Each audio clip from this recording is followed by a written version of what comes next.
I think it worked. I don't know. I think I fixed it first try. We'll see. Yep, it's all good. We're here. Cool. We're here. Sorry We're about live the late again. startup over here on YouTube. We're already partway in. You missed a good start where we already did the after show and everything. I don't know. You missed a great deal of solid banter. Yeah, you're gonna want to head over to the Twitch stream to catch the rest of that.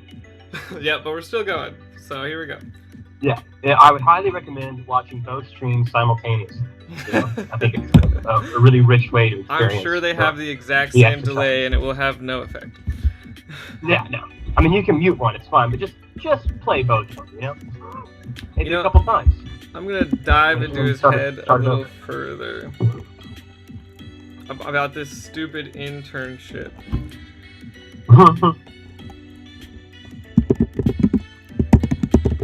Maybe we should have an intern. We wouldn't have so many streaming issues. I know, right? An intern would be great. Yeah, what's your cousin doing? Does he know how to work Twitch? Definitely not. No. I'm the freaking intern, Nick. I'm the freaking intern. You're the intern, the co-star, the showrunner. You wear a lot of hats. I do wear a lot of hats, but I don't think that's going to slow down for quite a while. Recruiters see so nice. I don't think this is the exact word I'm looking for. Placent smile? Placent smile? Is that not a word? Behind that rigid smile. I'm going to go with what I thought you were saying. I'm going to say classic. Oh, okay. Maybe that is what I was going for. I mean, I don't know. But I like it. Alright. The recruiter seems so nice. Had seemed so nice. I just want to like throw it back to those 7 years ago. There we go, yeah. The recruiter seems so nice.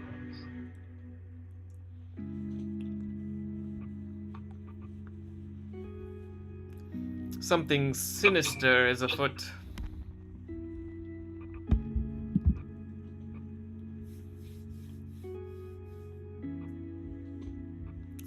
He's getting credits. Yeah, he's an intern for school credits. For 7 years. And say what kind of school he's in. Yeah, okay, and maybe the whole school is in on it. You know, like. Yeah, like it's like a training ground situation, or maybe not. We don't know. Let's see.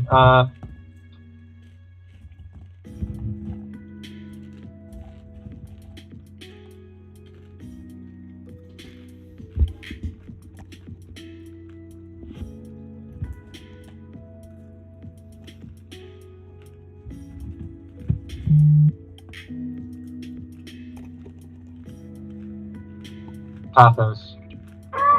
or Ethos, I don't know. One of the two. Wait, I got this edit here. No. I'm just kidding. Just close out the whole sentence, right? Pathos.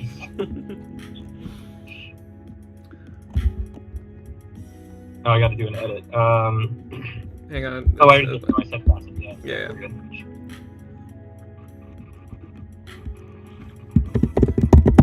But without these credits, he'd never graduate. And if he didn't graduate, his dad would never love him. Oh wait, no, I'm gonna change that. His dad would never... No, and you know what? No, I'm gonna keep it. I like it. His dad would never love him.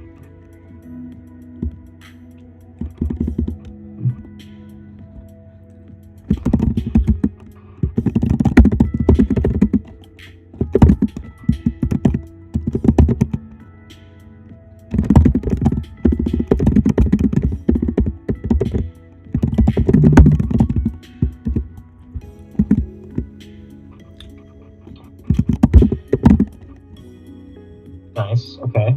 As the intercom died, I like it, we're starting forward. Crackle, the scientists moved without looking at each other, or without making eye contact.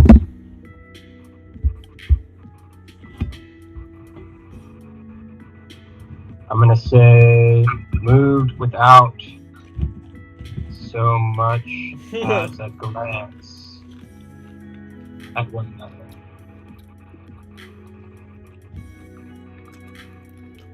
I had a feeling this one was gonna be bleak. We've had so many go-getters, Well, fun adventures. really, all of ours get pretty silly after a while, and I don't really expect this one to be much different, but you never know. We can keep it serious the whole time. That might be fun. I mean, there would definitely be a different vibe. Usually we get pretty silly. What if we get, instead of silly, we get eldritch? Eldritch? Well, I can't help it, man. I can't help what my instincts tell me to do, and my instincts are telling me to write this next sentence. Here we go. Good, good. As the intercom died with a crackle, the scientists moved without so much as a glance at one another. I kind of want. Does this work for you if I change it to as the intercom crackled to its death? It's a little bit much, but I like it. Intercom crackled to its death. It's like, whoa, okay. I really want this intercom to have some kind of like personality in the story. So far, it has screeched and crackled to its death. Has the intercom let out its death rattle? Crackled into silence, maybe. As the intercom died with a crackle. Wait, that's what you already wrote, wasn't it? Yeah. I think that was better.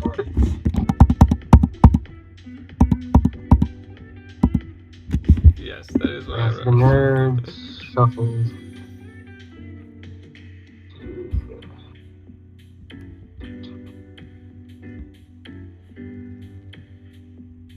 I guess if you want to keep the tone a little bit more serious, I shouldn't call them nerds.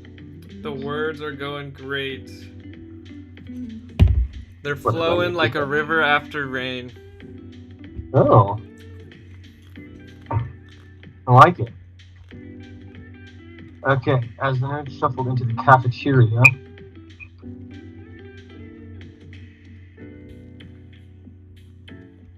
Dr. Gruella.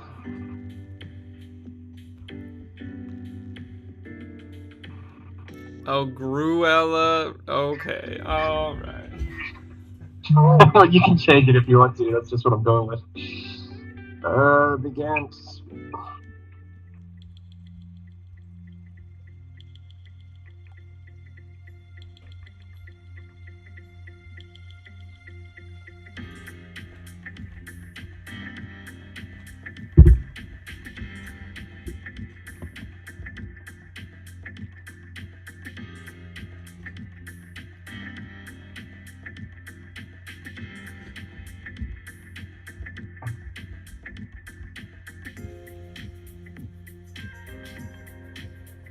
Imminent?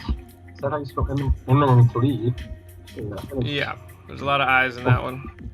There's a lot of eyes. I mean, there's just two, but whatever. Now, I know many of you may be concerned about imminent cross.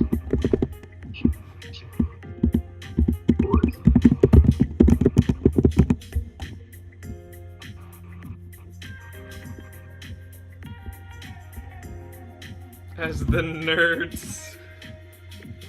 Oh no, we're gonna have another nasally voiced character for sure. We don't have to, but we could.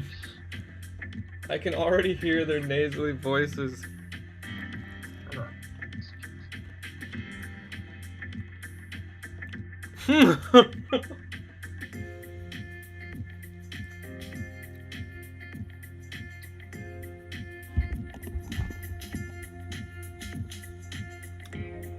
I feel like imminent prosecution makes them sound like a hard ass. I kind of want them to feel very nonchalant about it, where they're like, you may be concerned about the various consequences.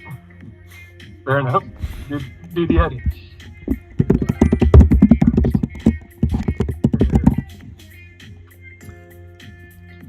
Welcome back, Blue Moon Kraken. The words are flowing like a river after rain today. We, our team of attorneys have why am I Catholic? I'm still not set on the doctor's name. Yeah, you can change it if you want. Satisfactory. I know it's spelled so. Perfectly. I kind of want them to be the comic relief, even though they're the bad guy. Justini! You want her to be the comic relief, so you named her Justini. Yes, it's super on the nose. It's super on the nose, but I like it. It's tough, okay? Naming characters is tough sometimes. It is hard. Especially when we only end up with like 5 characters, they all need to have decent names.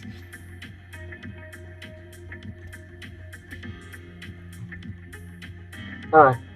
So we've got these scientists, they've been working on some project, we haven't said what it is yet, but apparently while making this project they've committed a myriad of war crimes. But rest assured, our team of attorneys have prepared perfectly satisfactory plea deals that will minimize your jail time. Wait, nope, sorry. That should minimize yes. your jail times. No, dang it, I'm running myself into another name. Well, hang on. I'll put up something dumb and I'll change it if it's dumb. We got Justini and maybe like a hard ass name. Is he a man? I don't know, Jezebel. You can change that. Justini and Jezebel. I don't like it, but you can change it. I gotta keep typing though. I gotta get past it. Yeah, you go, but I don't like it and I will change it. Please change it. That's why we're working together. Jezebel, makes me think like a sultry, seductive lady, because of the Bible. But we'll work on it.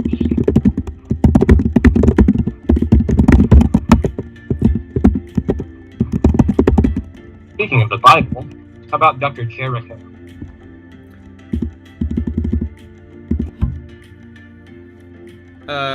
I want them to say that they're spending their time on like a space station with the rest of the rich people. Okay, yeah. Jericho. Or maybe. Spending the rest of our lives.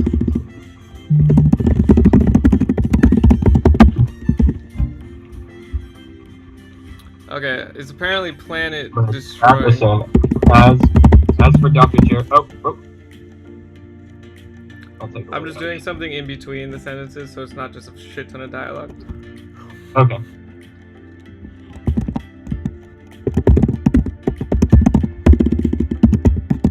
How are we mixing?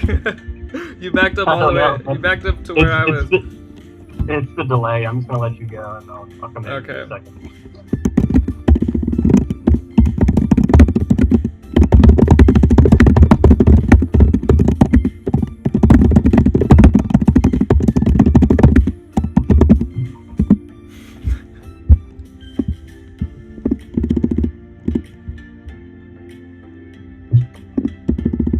Okay. You're back. You're back where you're supposed to be. You're good.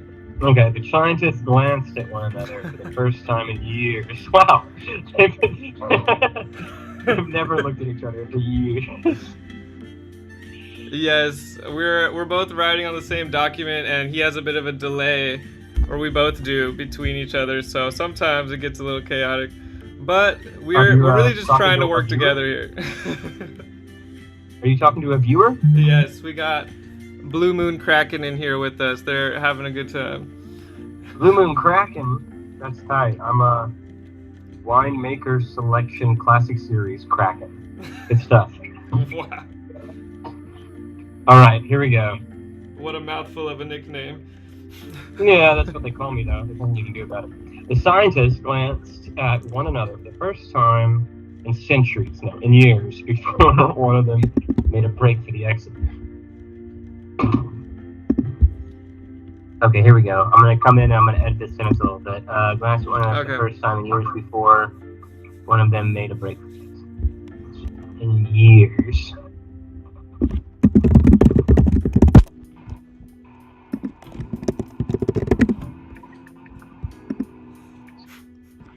No.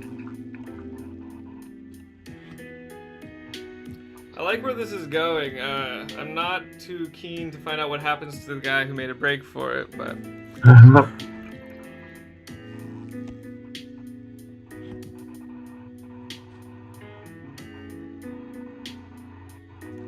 Oh, nice. You're writing something too? That's awesome. What are you writing? What's the general theme? Don't give me the whole story or we'll run with it next time. We will steal it. Or what's the genre?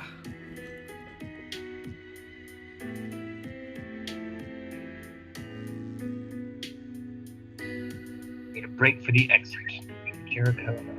Ooh, pirate adventure, high fantasy. I actually have some good memories of books of that exact genre. I could never remember the name, but the imagery was so vivid, and they like threw into this floating city at some point. It was just some kid who got, you know, swept into the whole thing, of course. Oh yeah, I love Treasure Planet. It wasn't Treasure Planet, but it had that kind of vibe. In more of like a high fantasy, like there was a lot of jungles and different environments that they went through.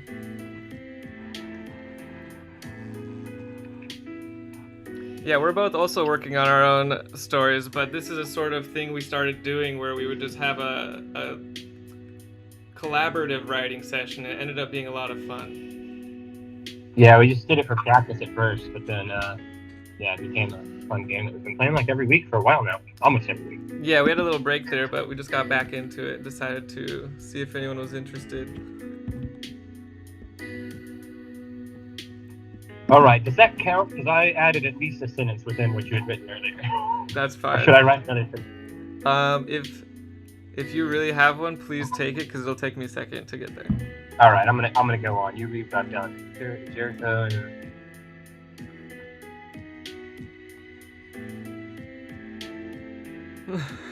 Spark something in one of the Meek scientists. That's good.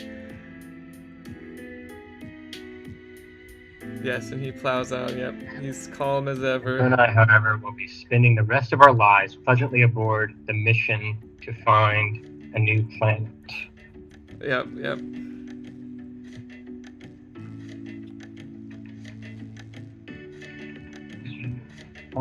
That's awesome. We should totally have like a way to share our followers, like, you know, books and author, like when they drop stuff, they can share it with us and we can share it with other people too. Sorry. Okay, she says we'll be on our lives pleasantly aboard the mission to find a new planet because as you all know, this one is as good as garbage. Yes, they do know that because they caused it, yeah.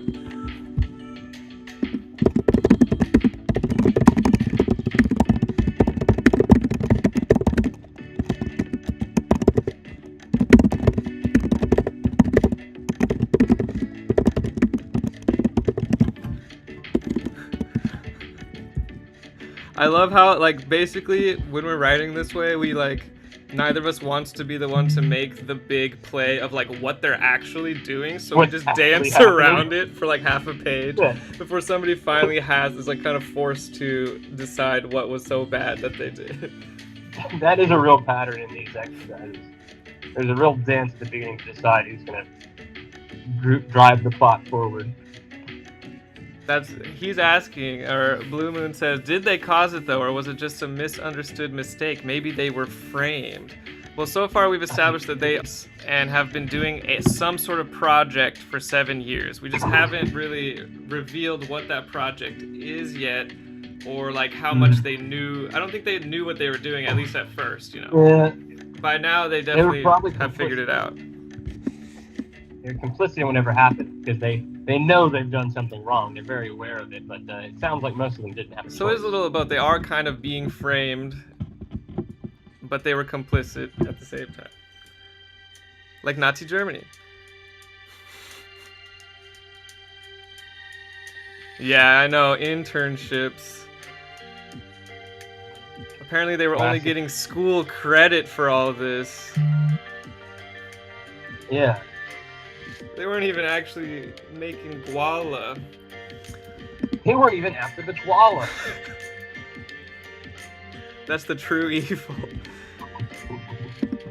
How could they have known it would be so evil when they weren't even getting paid for it? They did know all too well. Being the main cause of Earth's demise weighed heavily on their souls.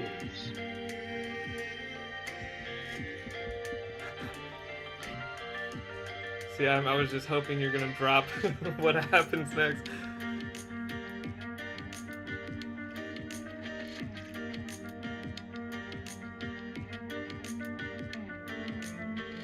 Okay, we got some morality shining through the bleakness. Well, I figured it's that dude that ran off, you know? It's gonna be shouting to the heavens.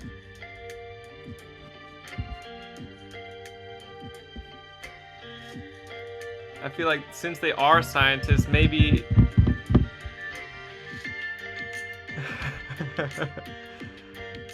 Yes, it's time to unionize my interns! It's too late for freedom! A classic final line, I must say, as I am about to write the next sentence. Classic last words. So I'm trying to picture how like high-tech this facility is, because we already established it's very bleak. I said that walls are unpainted. Yeah. Very bleak, but technologically advanced, I would say, but very bleak. Yeah, there's just so many ways to do this, you know, laser beams, spike traps, robot guards, other interns. Oh my gosh, that's the most poetic of them all. Do it. Do it. Hey, yeah, let's give him like some humanity. A young man in uniform. A young man in uniform couldn't a strapping young lad shake his loyalty to his internship.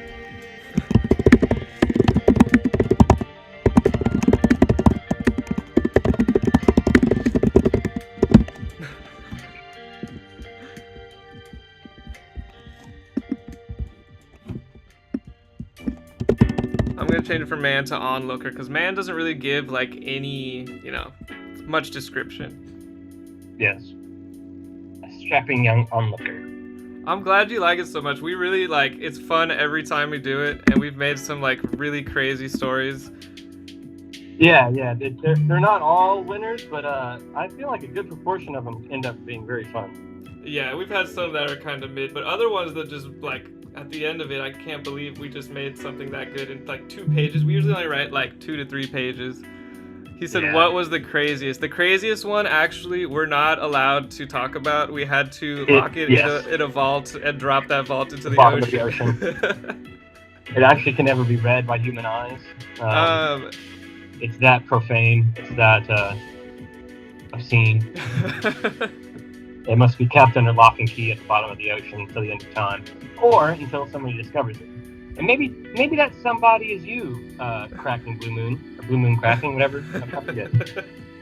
It was actually our first. Well, I can tell you about some of ours. We had a recent one that was really enjoyable. We wrote about. Started with like a guy who was blindfolded, and then he's like following a bunch of people through a jungle, and then he gets attacked by a monster who turns out to be his friend. All the nerdy archaeologists who were guiding him had run off, so it ended up being like an Indiana Jones, Eldritch Temple kind of a thing.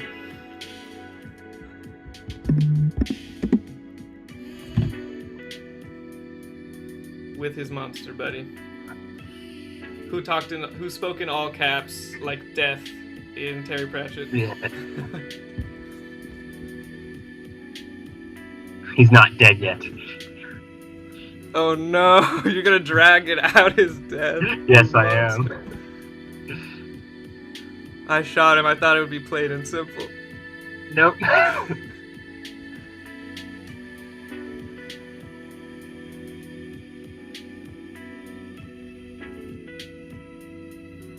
That was the first one that we streamed, right?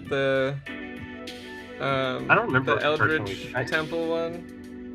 Yeah, I think you're right actually, because we've only streamed 2 Oh, of but them, I think right? that was the This one is that our third? we tried to do on Kick, and then Kick ended up being like not great. Functional. Really difficult to work with. Yeah.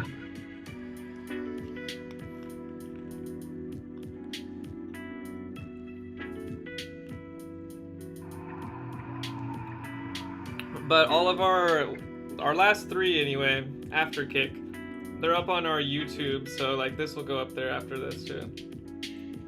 Like, you can just like skip to the end and read the story if you don't feel like watching the whole thing, but it is fun to be there along the way and see how it changes. Yes.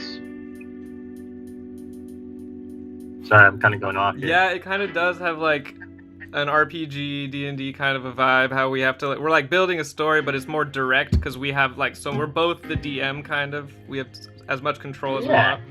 In a way.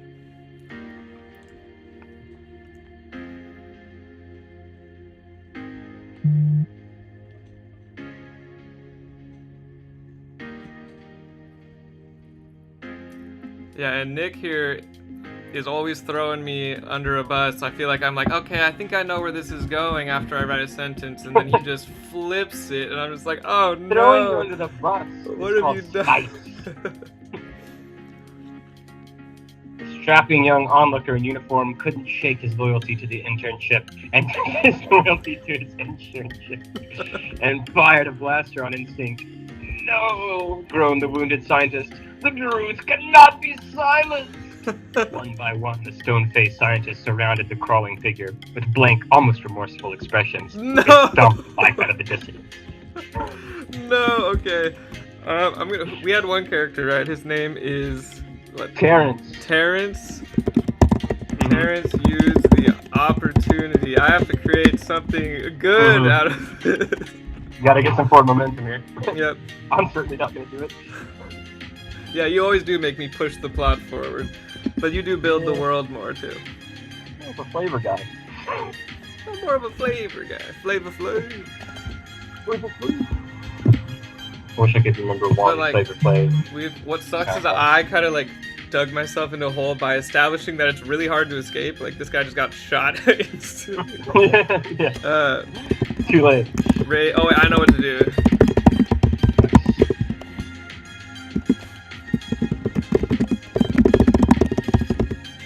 Perfect. There's only one way out of this.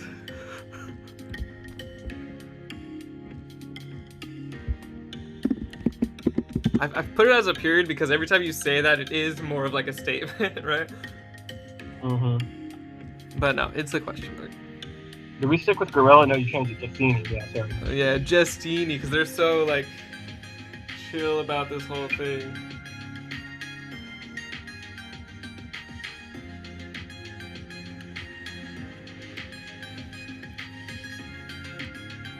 Nice, yes. Perfect. We know Justini. Justini's our Abdu. No. As she continued to decrease the What, is she telling them how they're gonna meet their attorneys, or? Yeah, pretty much.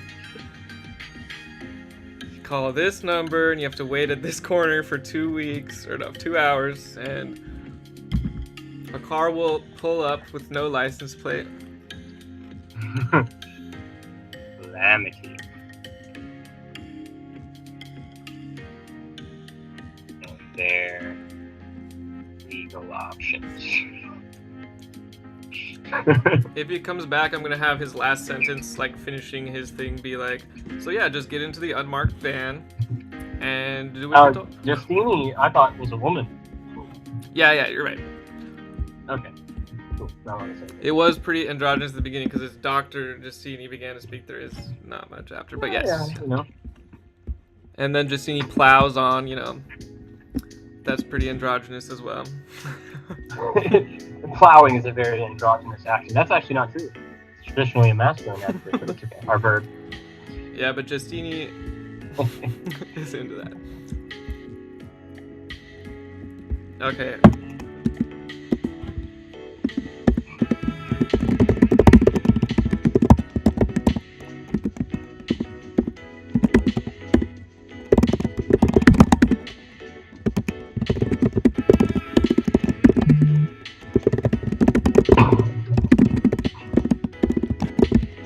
That's so funny. This is such a cop-out.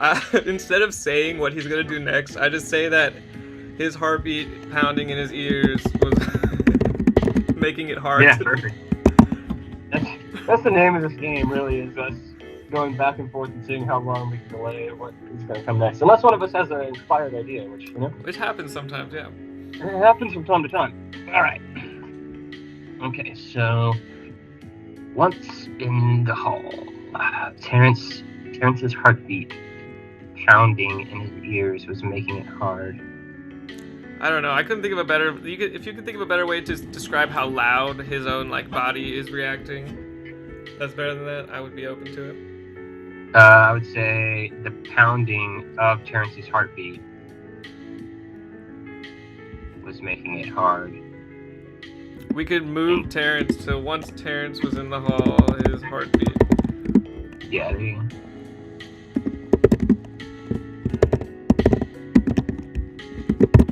The pounding of his heartbeat in his ears was making it hard to think what to do next.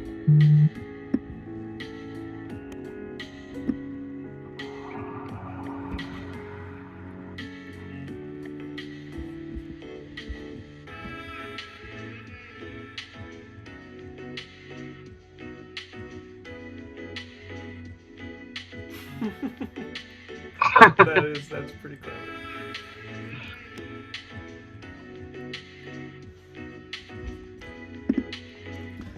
Okay.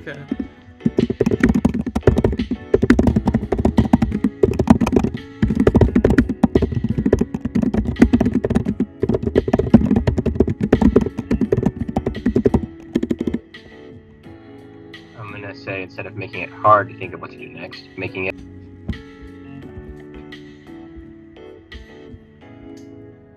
that was when he remembered years ago when he still had some of his youthful spirit.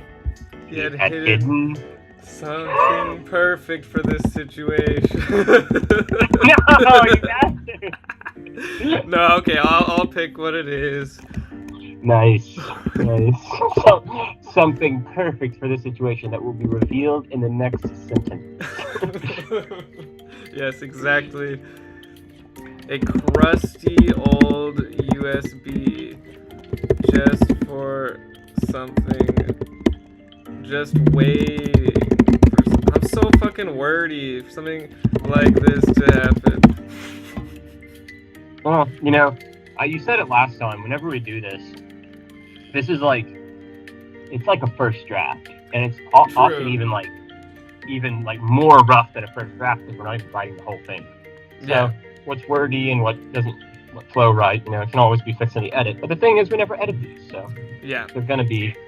Eventually, we could. Gonna be rough. We could have a session eventually where we try to edit one of the old ones. That'd be fun. We could go back and revisit one of the ones we never recorded. That'd be because I kind of want to show those off. That is a good way to do that. Yeah. Yeah, that's a good idea. I like that. Write that down. All right, here we go. Write that down. That was when he remembered years ago when he's seen a crusty old USB just waiting for something like this to happen.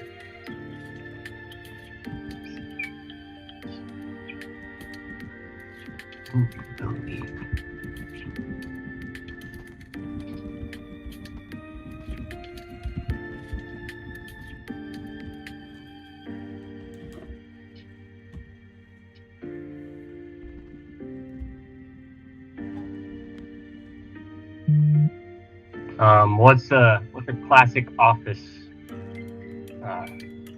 Something on. Oh, I got it. We left it.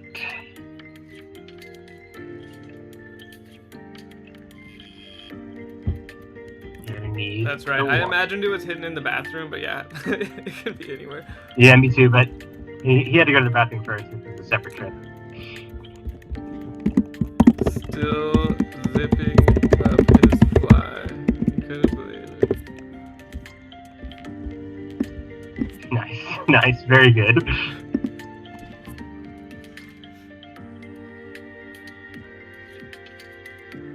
Underneath the water cooler, the most commonly used space. Who would ever think?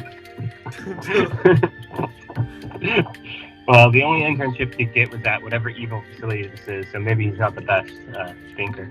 Yeah, I was thinking that. I was gonna talk about how He the might college. not be very smart. I was gonna talk about how the college he went to was like the only one that had accepted him, and it was all like a ruse to get him to eventually do this. But Yes. we could have like a flashback to that later. Yeah, sure.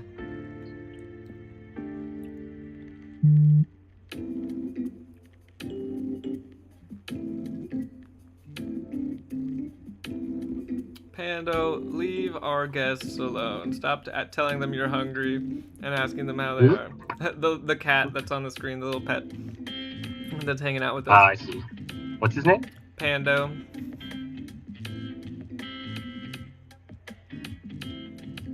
But he talks too much.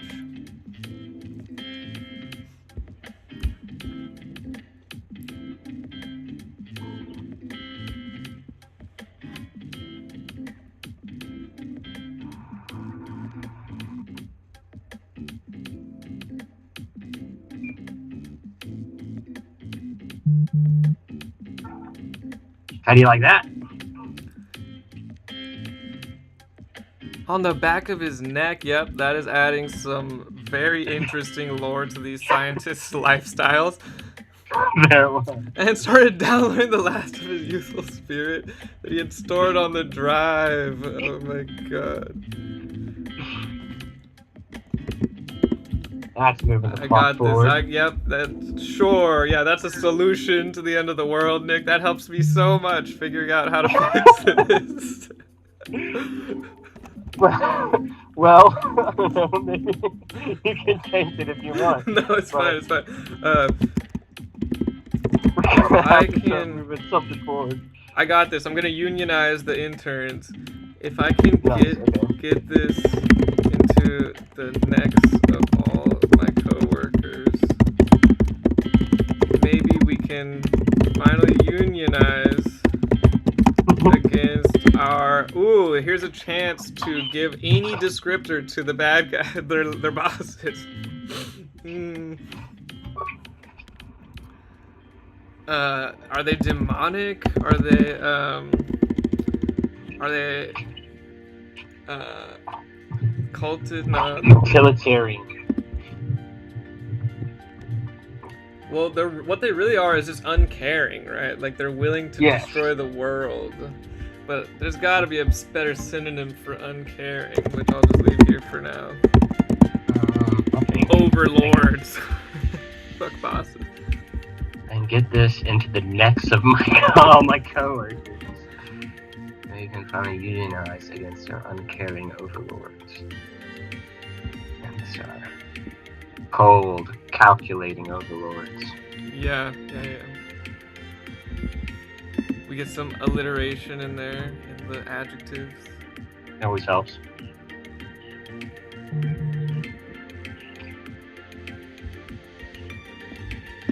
Alright, well, now it's up to you. How's he gonna sneakily do this? Montage time! Cut. Montage time.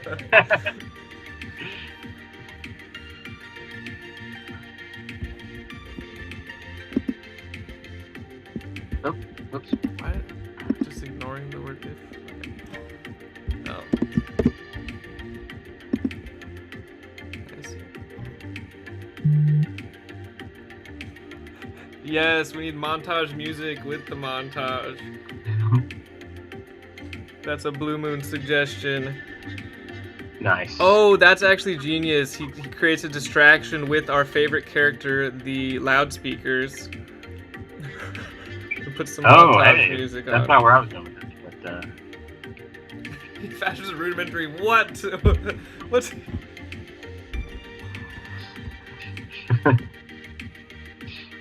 It's okay. I'm definitely gonna have him do that because that's a great way to cut forward to further in the story.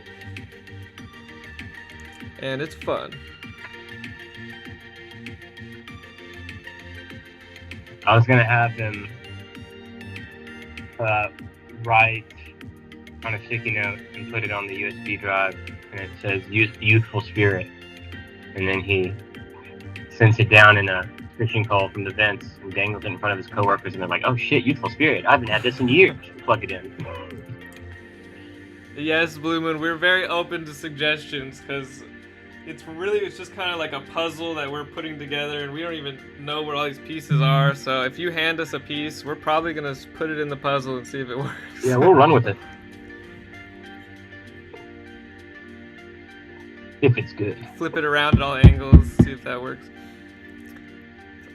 This is such a ridiculous plan. Is this what you meant, that it was gonna get silly? I'm sorry, I have to cut in front of you in line here, otherwise I don't know how to fit this since he's in the vent. That's cool. Yeah, go for it.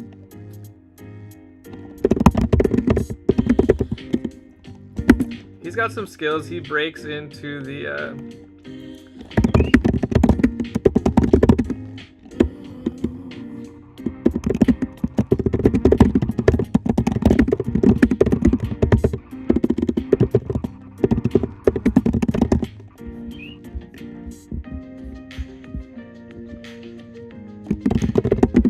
Ooh, give us, what's a good montage song? All I can think of is like rock music, so some classic screaming, not screamo rock, but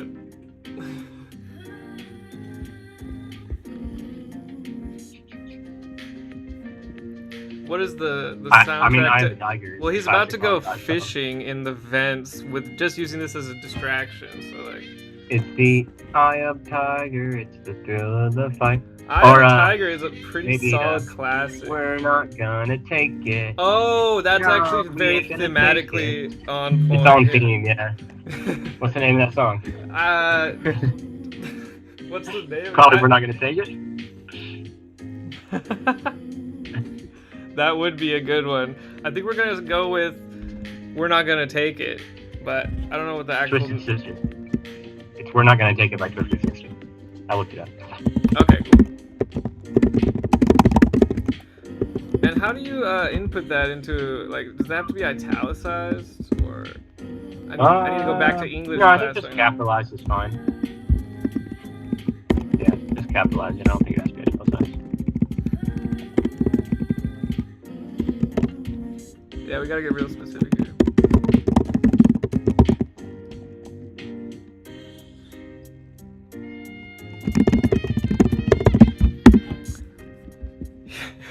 This, even though I wrote this after you, the next sentence still catches me off guard. Okay, I'm starting to second guess the fishing pole idea, because why would it need to be a fishing pole? You can just put it on a string. It doesn't need to be a fishing pole. But maybe he does it anyway. Alright, he fashioned a rudimentary fishing pole and scrambled into the vents. I'm laughing too hard to figure that one out for you. Flapping a note. Flapping a sticky note.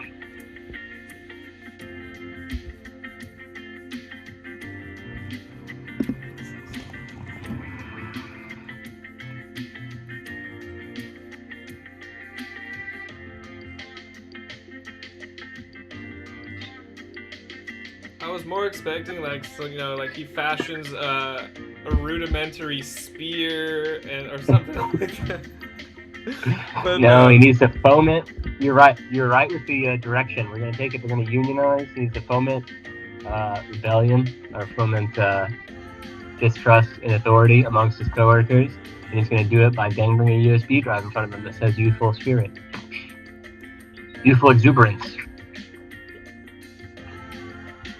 Yeah, and presumably they do know what to do with that, because, you know, they've been using these USB drive neck ports for some time now. So what I'm visualizing here is that whatever this company or this organization is doing is actually using the power of Youthful Exuberance, and they're harvesting it from these scientists, you know? So that's why they're all beaten down and broken, you know? I can get behind that. You know, it's really the most powerful force in the world, Youthful Exuberance. I mean, yeah, who could argue with that? There's so many forms of media that find the most powerful source of energy in all kinds of things. Yeah. I mean, you can take a different direction if you want, but that's where I'm leaning right now.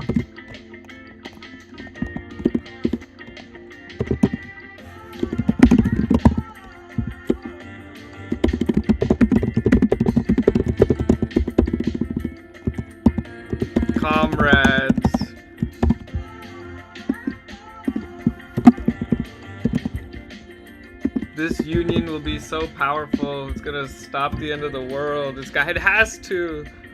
It has to. Or maybe it won't. All right. Oh, you're gonna write the next one. Oh, you're right. You're right. I just added that, so now I gotta go. Yeah. This moment would make or break his entire plan. Slowly, unbearably slowly, he lowered Unbearably slowly the USB near one of his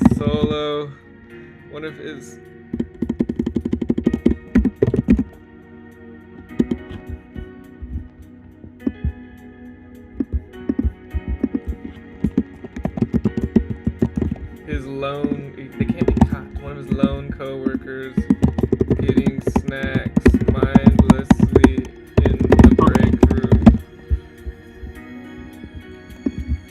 I'm gonna say mindlessly staring at the snacks in the brain. Okay, yeah, I was about to swap that around a little bit. Yeah.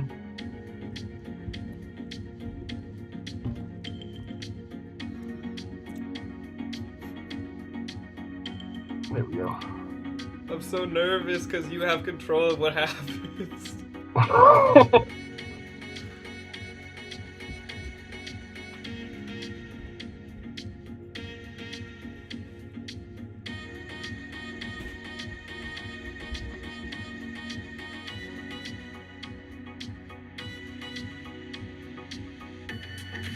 We're the Friday Night Writers Club. Everyone's out partying, we're inside partying. Yeah, is that road noise really loud for you? No. Can't really hear it. Cool.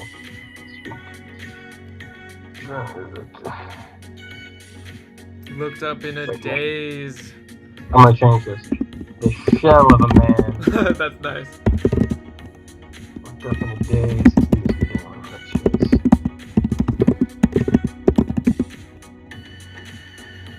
Very good, I like that. I like that.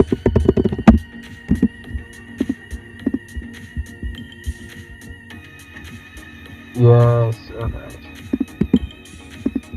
It's going well, I think. Hopefully. I think. Why doesn't it like my look of recognition? It wants me to change it.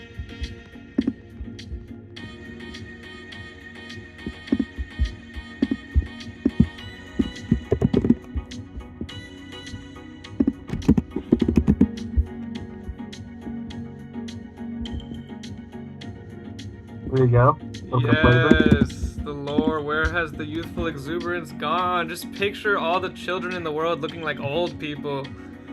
They're all worried about their mortgage and taxes. They're all balding. I feel like we should add something like that. Have mustaches. What?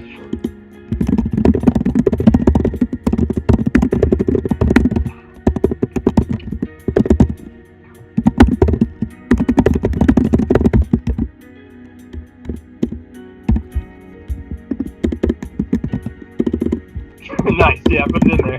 Make it official. Yes, youthful exuberance, that can't be. We harvested the last of that years ago. All those children worried about their mortgage. There still could be hope for them. Okay. This should be a new sentence, but yes, it's good. Yeah.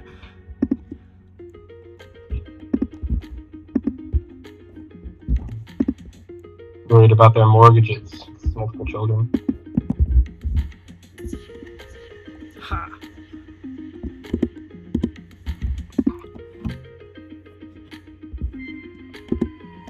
Okay. We both decided to leave that now. That's funny. There we go.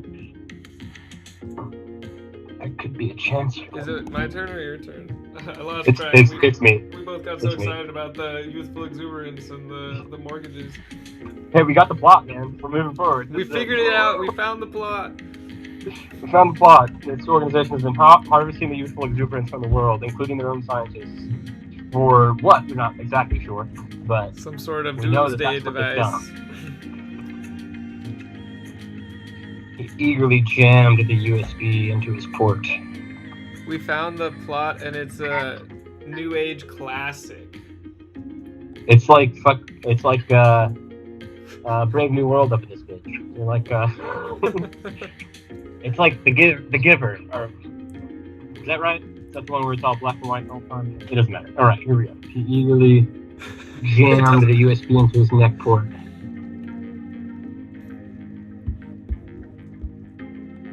Yep, he has to. He must.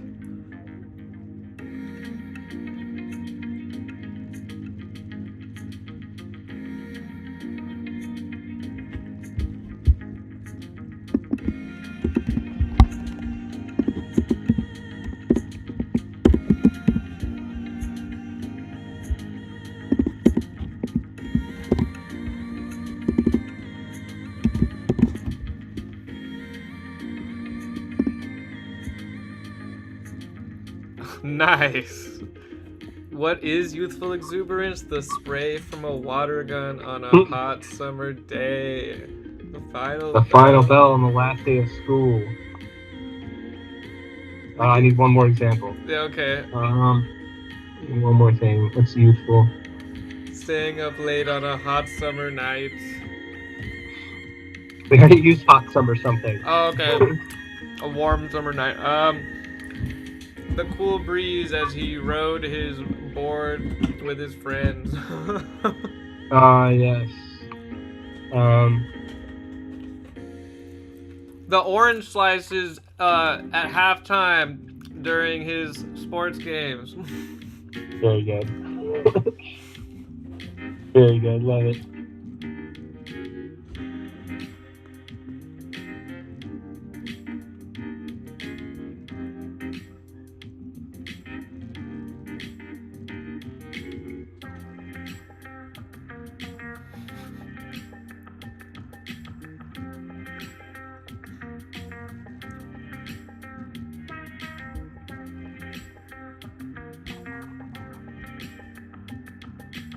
His sports ball games. That's how far he is from that youthful exuberance. He can't even remember what sports ball he played. Or maybe they played sports ball in high school. That's what they played. I don't really like that last sentence, but I want it to be something like that. Yeah. I think I could do something with that. Cool. Because I want it to be like his dead eyes, or like his like the cold, unfeeling shell began to crack. Tears streaked down from his suddenly quivering eyes.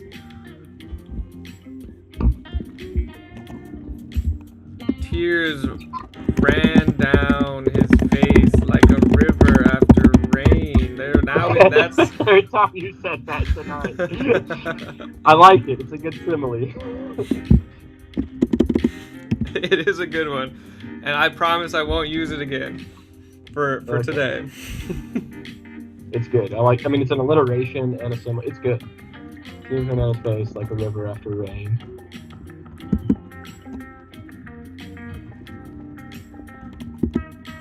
Oh, I think they should make like copies of it, because it's a USB, right? So it seems like something you can use over and over, and you can like copy it to other. You can upload it. You can just do copy, move to folder. Move to folder, make a copy.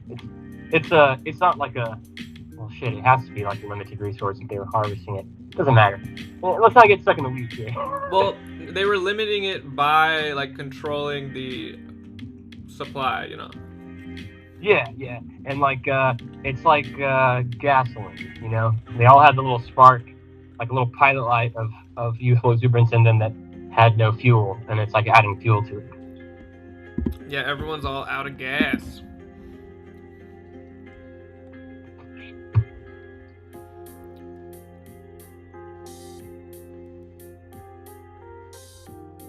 What if the doomsday device is the spaceship?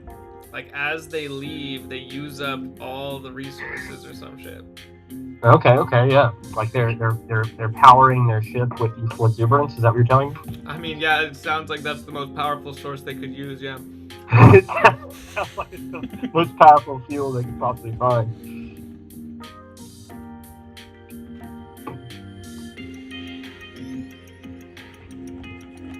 All of the gasoline was used up decades ago.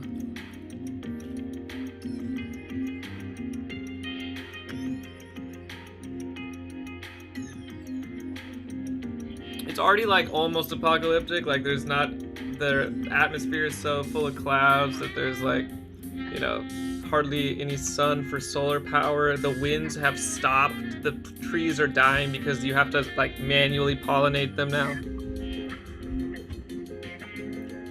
The moon just went up and left. The moon's gone. It just dipped out.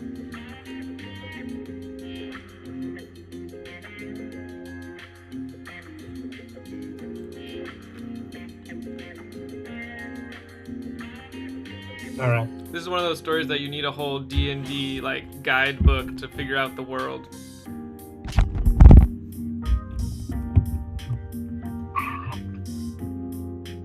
Your turn. Let me keep going. I just want to add a fun little adjective to his soul. Dusty. Dusty, withered soul. Love it.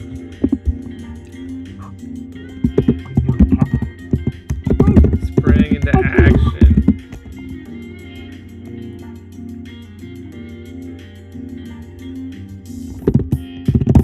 Hey. This cat is attacking me.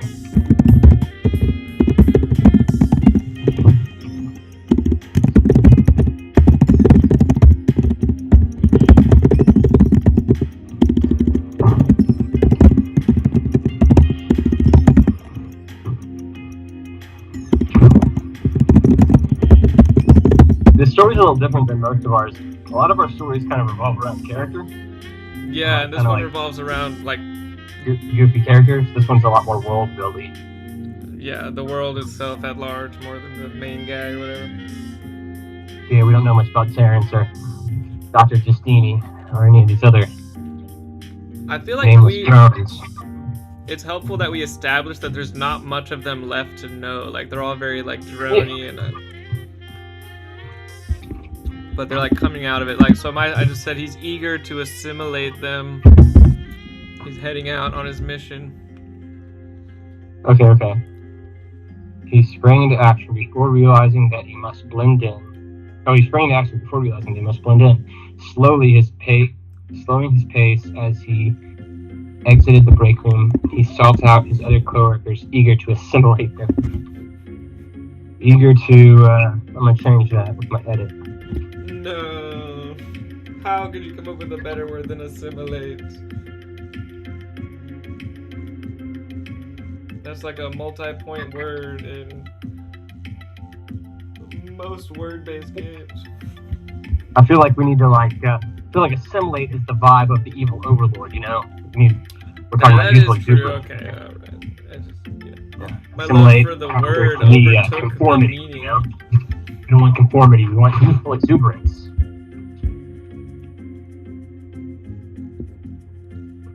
Okay.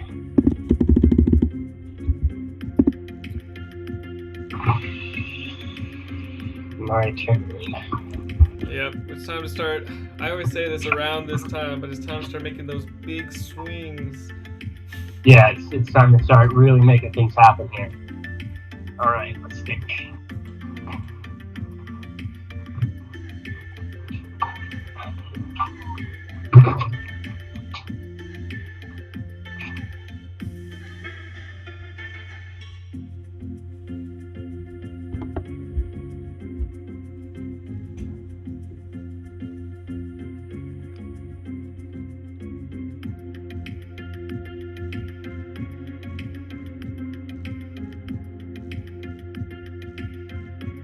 Oh, nice cutaway. That's perfect, dude.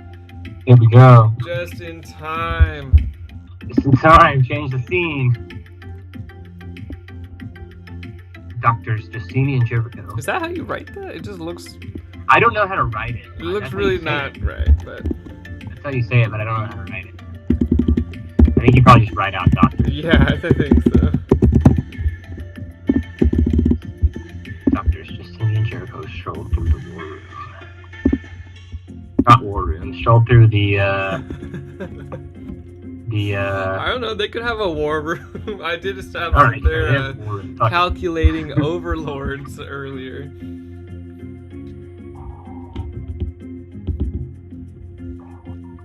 And strolled is a great adjective for that. Or a great verb, my bad. Descriptor of how they walk.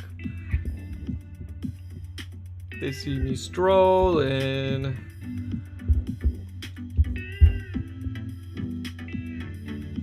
Sniff the air.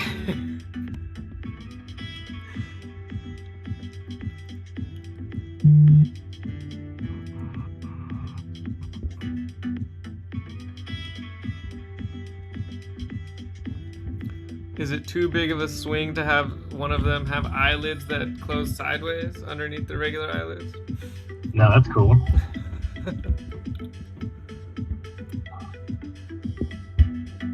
Oh my god, you did. You always have to reference some song. We're talking about Youthful, Exuberance, and Teen Spirit. How could I not? I actually didn't know I was going to do that until after I said that she sniffed the air, and I was like, well, obviously she smells Teen Spirit. Well, the next line is clearly, that's impossible. Yes. We gathered. We have it all bottled up to power our ship. There you go. World building.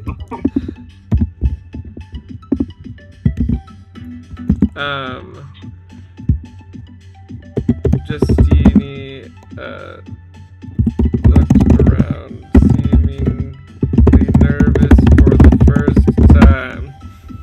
Oh shit. In centuries. No, okay. Ever. For the first time in millennia. They've been around forever.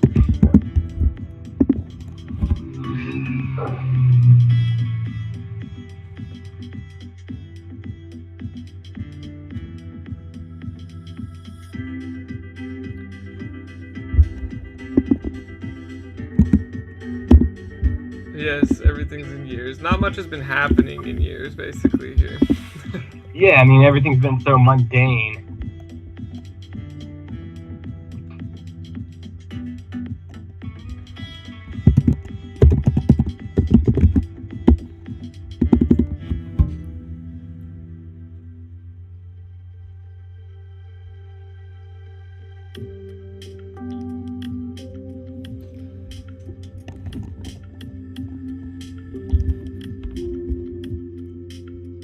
I'm really liking these doctors. I feel like I want to go with their scene a little longer. Yeah, I'm with it. Things had been static and mundane for so long, even the slightest whiff of rebellion stuck to her nostrils. Well, I think you used too many adjectives there. I'm sorry. I know we both love adjectives, but mundane, it's really mundane. You don't want to add too many fun adjectives around it. You're right.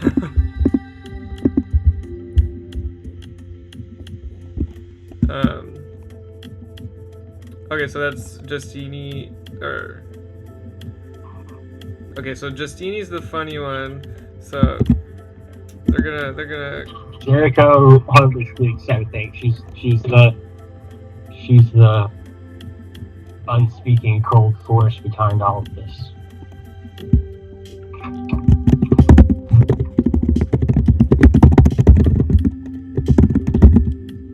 Oh wait, no, I think I said Jericho's a man.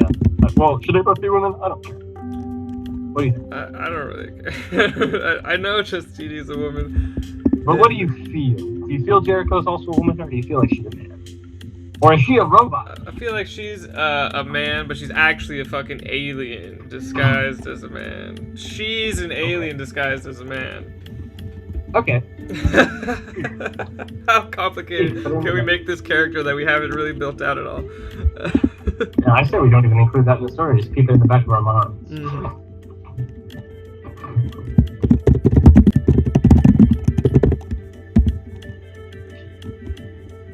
Oh, I know how to do a callback right here. You Nice. don't We need one.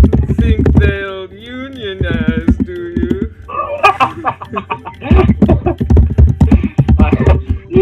We have a real opportunity here to do like an economic and social commentary. I don't know if we're going to take it, but we should be aware that we have the opportunity at our feet here.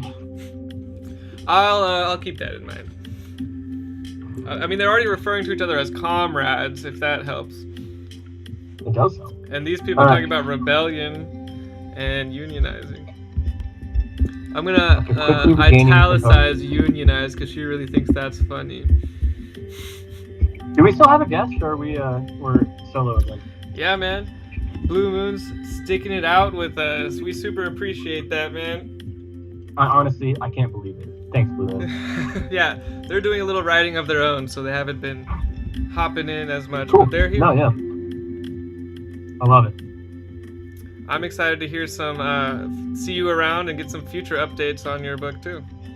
I wish I could give Blue Moon a donation. Right? Is that how streaming works? We give donations to our viewers? To our viewers, yeah. All right. Let's see. I'm sure there's an extension for it. Regaining her composure, Dr. Justini let out a stifled laugh. You don't think they unionize, do you?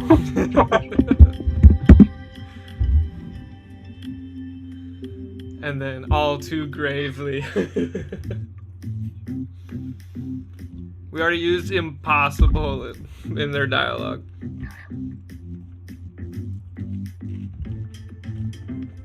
Improbable. Improbable.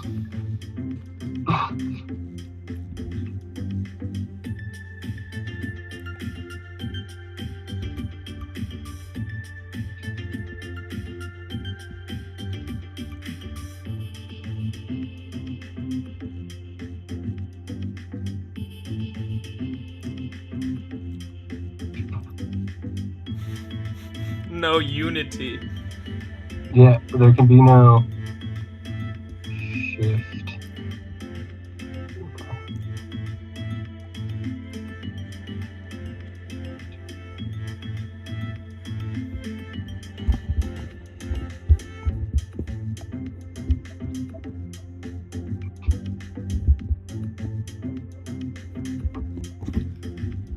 Blue Moon's unionization suggestion really became a strong thread in this story.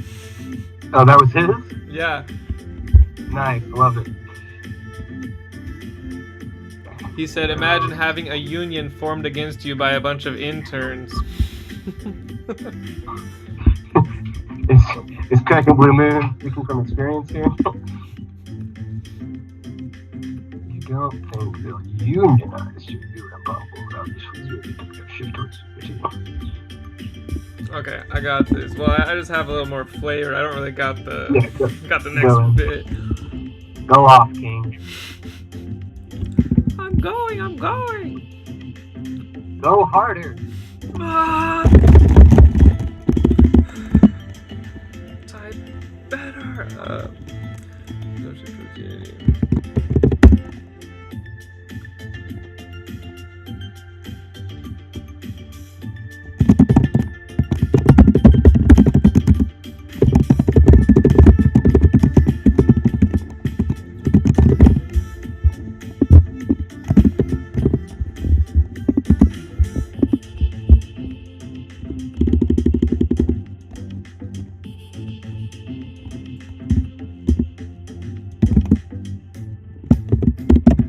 I keep forgetting to add doctor to these characters. You have to refer to the doctors. They're bad guys, but they're still doctors. Gotta respect it.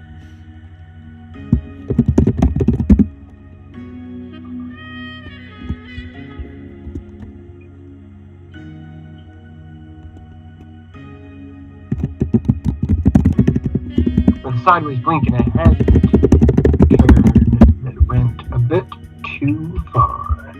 Dr. Jericho froze as he's looking through the wall. Oh shit, okay. They're in the vents now. That's such like a classic. Oh wait, whoops.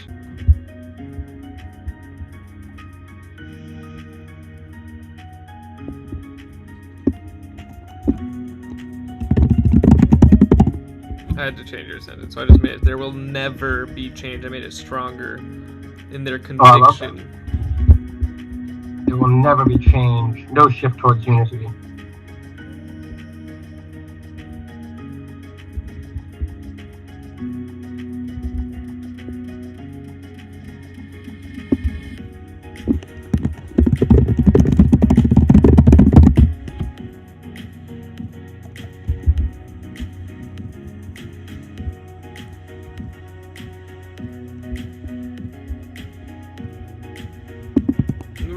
They were doing cake stands.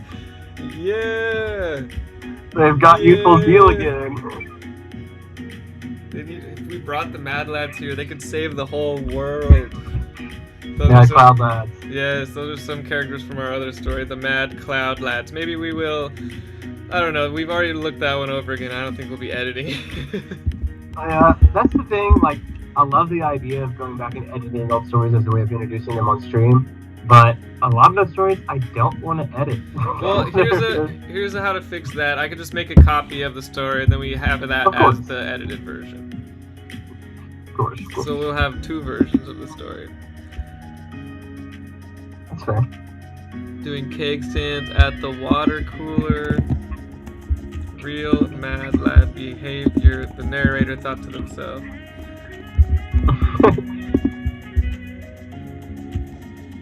Terrence, the rafters, watched through the slits in the vent, trying to plan their next move. Hey, that's how we get to the next part. Alright, I got you. I also want to make this a new paragraph, right? Alright. Because this is like a new scene now. Yeah, I like it. Let's watch through the slits. Yeah, well, Blue Moon is bringing up a good point. We already brought up once that there is other interns here who have different jobs, right? So yeah.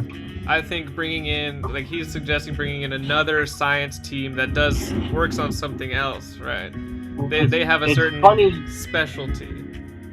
It's funny you mentioned that, Crack and Blue Moon. I was just thinking about bringing in a love interest. Because what says Youthful Exuberance more than a passionate kiss? Yeah, we never did. Young love, baby. For all we know, all these scientists could be I feel like that doesn't matter. I feel like that is the symbol that they won, though, right? Like the passionate kiss after they save the world, if they save the world, or right before they find out if they save the world, because it doesn't matter anymore. They did their best. Well, what better way to spark a flood, a continual increase of youthful exuberance than a passionate kiss between 2 young lovers? The lovers. Okay, so yeah, introduce like another group of interns that they've kind of brought in, and of course, some eyes will meet from across the water cooler. Okay. And you can introduce the coolest character in the universe, right?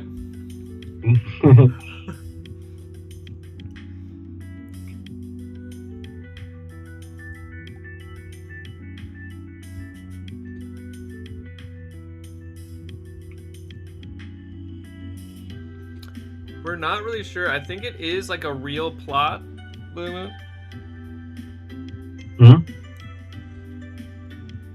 Oh, now Blue Moon's making this young love into the twist. They wanted to give them this the teen spirit, so to say, to get more juice out of them. Oh God. And they're in some sort of like fabricated scenario to really like juice them up. But at the same time, it's fantastic. And I really appreciate it. It's a pretty good twist. All right, let's get there. All right, so Fane Echoes heard through the. I like it. Kimberly. Look up. This shit.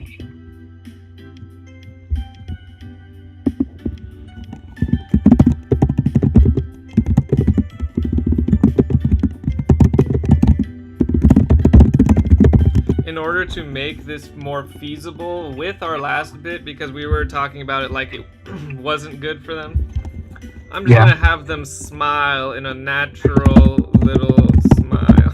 It doesn't have to be. Oh, very good. After very they good. see them, because apparently they were looking at them through the wall, right? Or something, yeah. Now it's feasible that even though they said all that stuff, it's all going according to plan. Alright, here we go. That way we don't have to fix the whole paragraph.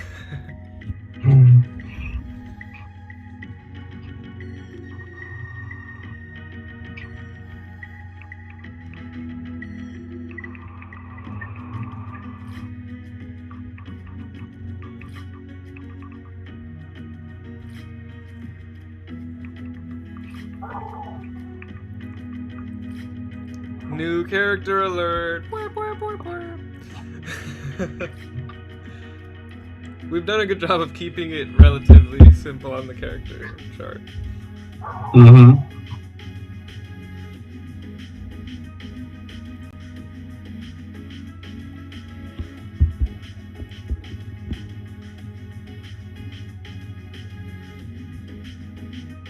Oh, whoops. Sports ball.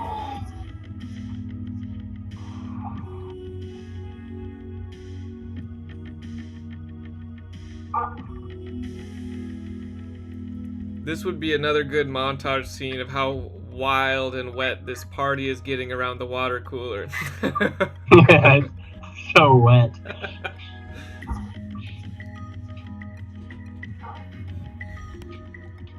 We really killed it the last time we did a party montage. Yeah, we really did. That party montage is some of our best work.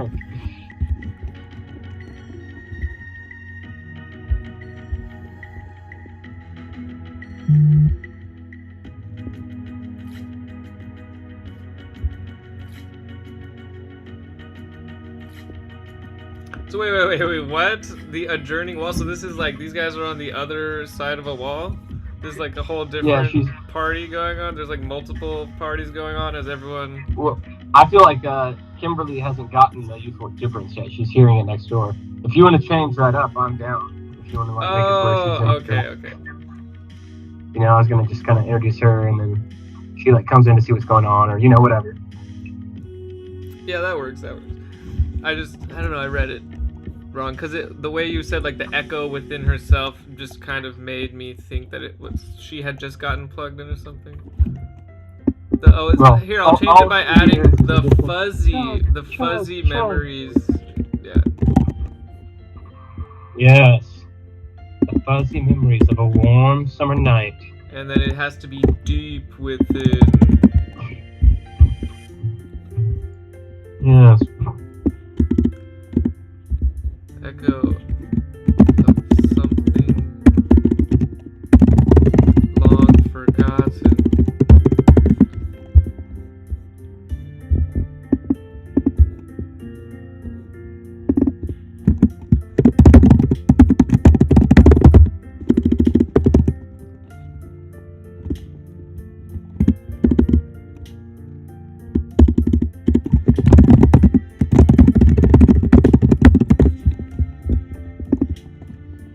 I was about to add, I was gonna be like, her toned legs were moving on their own, but nah, these are they do not get much exercise. Her supple breasts heaved as she remembered times gone by. I'm really digging Blue Moon's suggestion here. It's really sparked a direction in a way we normally don't have. A lot of times we're just kind of fumbling along until we find it, but now we're this kind of like adds like a Rick and Morty layer onto it of like the simulation. They're in a simulation within a simulation. They're basically it's less of a simulation and more of just a contrived scenario. And then it still ends with the haha suckers. We're out of here. It kind of like. We don't know it yet in the story, but it is gonna kill all hope when we find out. It's a bad vibe. I mean, we can end it on that note, or we can try to like twist our way out of there or something. We'll see. Yeah, like I feel like the easy way out. They planned on the energy from that first kiss being what launched them into space, but instead the youthful exuberance was stronger than they expected, and it overcomes them. I mean, not something. It overcomes them. Well, I was thinking the easy way out is if they're actually in an actual simulation, then they win, and then you like come out of the simulation and you find that they lost long ago, you know. Yeah, it's pretty rough, but yeah. But that's, you know, classic Matrix. It's very good sci-fi business. Which we had a bit of a sci-fi vibe the whole time, but we kept it very grounded. With the USB in the neck.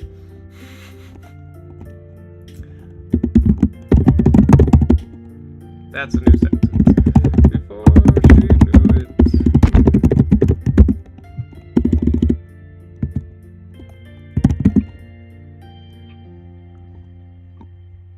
She, why am I blanking right now? All I want to do is describe how she sees that they're in the break room.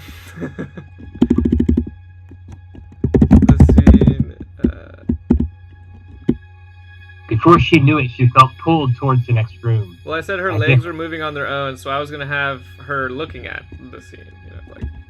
Okay. Her legs were moving on their own. Before she knew it, she was in the next room.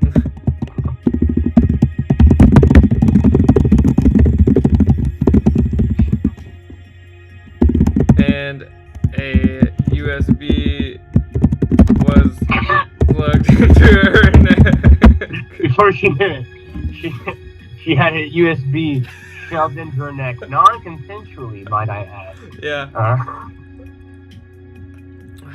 It's fun, though.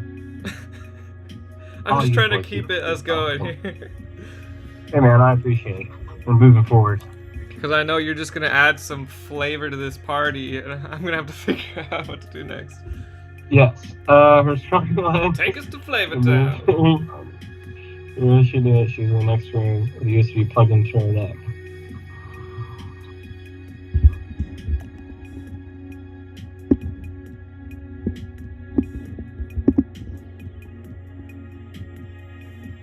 Go, Kimmy.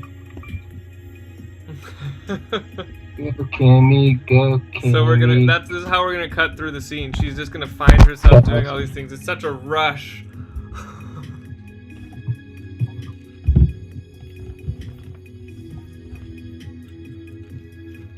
Go, Kimmy. Go, Kimmy. Go. How had she gotten into this cake stand? Oh no, I was gonna say she's dancing. Oh, I thought she was in a cake stand. That's a classic time to cheer for everybody. No, I mean, the cake stand is one element of the party. We need to now have more elements of the party, one of which is dancing. Well, she has to at least be dancing on a table or something. This can't be so like... Oh yeah, hell yeah. No, I'm about it. Yeah, she could be fucking dancing on the cake for all I care. No, that takes talent. Go, Kimmy, go, Kimmy, go. Go, Kimmy, go, Kimmy, go. Her legs, she now had control of her legs, and she would do with them as she pleased. You know what? You go. You got the next sentence. You got it. Go for it.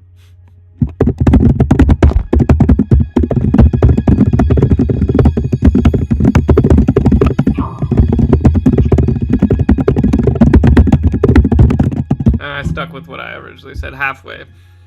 That's good. Yeah, she complete control. She would do as she pleased. And what she she could do as she pleased.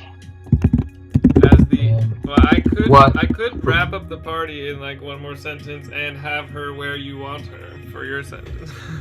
I guess you could plug one more in there. That's all I want.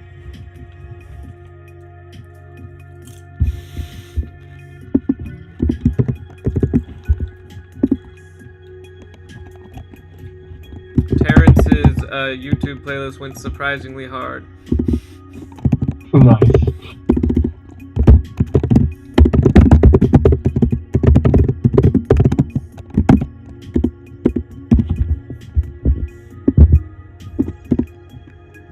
I've got this. She's gonna think this playlist goes surprisingly hard, and she's gonna look over to where the music is coming from, and Terrence is gonna be there DJing or whatever. Hell yeah, bro. Do it. Write it for us. We already know he's got the jams. He's there. He's laying out fat beats. He's transitioning from one disc to another. I don't know what else do DJs do. Scratching that record.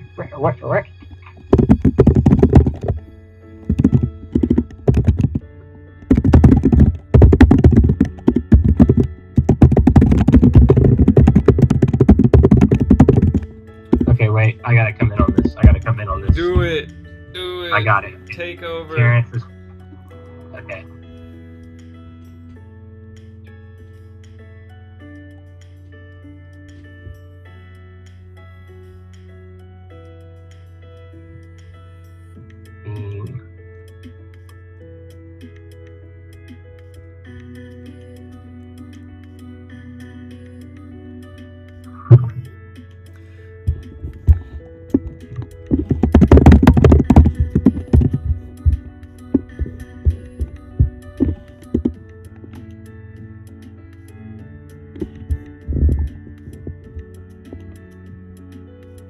This pathetic group had ever felt.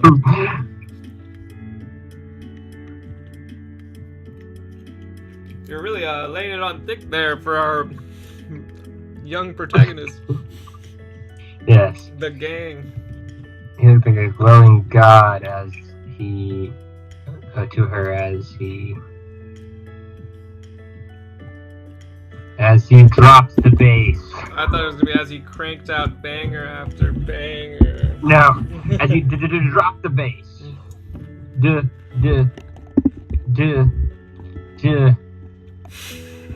Drop the bass. And I then, don't think that one will be getting edited in post.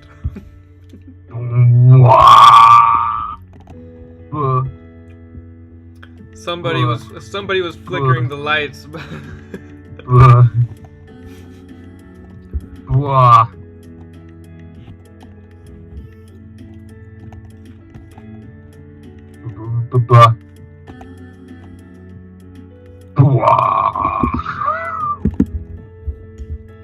we go. I'm done. Okay. Oh no, I deleted 1H. I gotta put it back. Go back.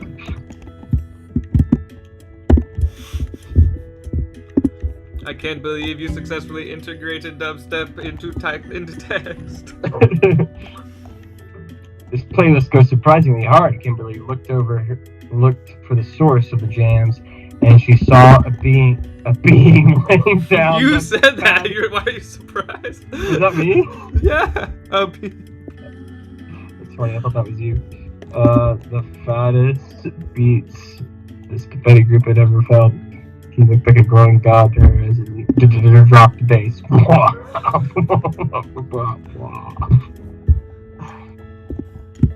As I got it. Well, what if the lights flickered and nobody's at the light switch? It's the hash slinging slasher. Drop the bass.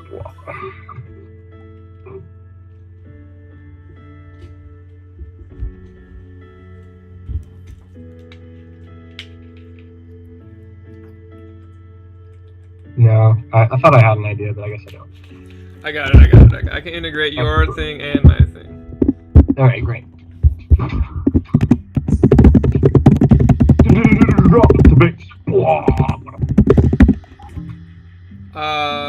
Scary Monsters and Night Sprites, maybe? The first one's Oh My God, and then the second one I think it is Drop the Bass. Oh yeah, it's cinema. Cinema bus Oh works. yeah, that was close. The sash clinging, the rash singing. The hash slinging slasher. They really said the hash slinging slasher in SpongeBob. This man was slinging hash. Yeah, you're right, bro. He was clearly a drug dealer. Selling weed distillate. And a murderer. That's what made him even more scary. He's also a drug dealer. I kind of take objection to this, but it's okay. And the bass melted her. Well, I was gonna say consumed her mind, but I'm gonna say melted her face. I like consumed better. I like at the face consumed her spirit, or like consumed her soul. Like I'm writing like, consumer. because we got to make it active. Got to move her forward. You know, so, she's got to.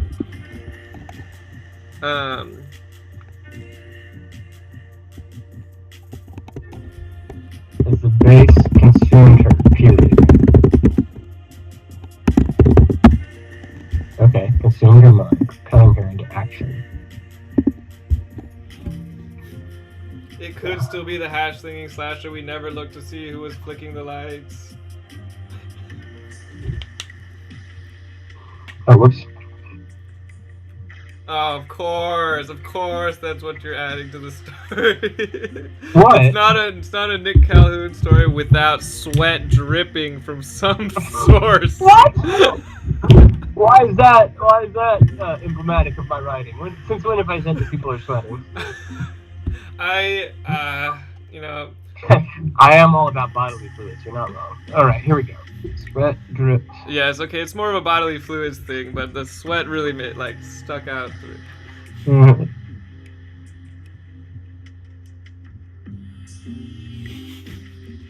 Oh no!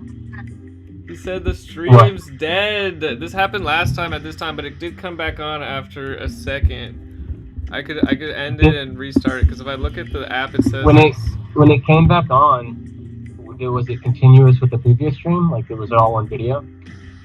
Well, I don't know. It says it's still going here. Are we back? No. I'm gonna end it. No, on the YouTube is where it saves the whole thing, and that's where it doesn't end it. So did it? Oh, okay. So the YouTube is running smoothly. Let's see if that fixed it. I just restarted it real quick.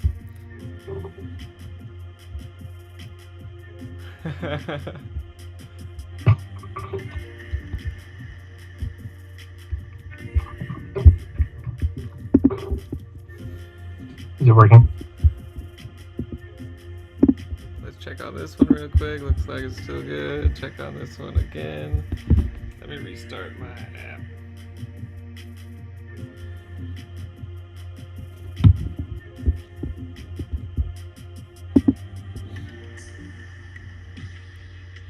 Okay.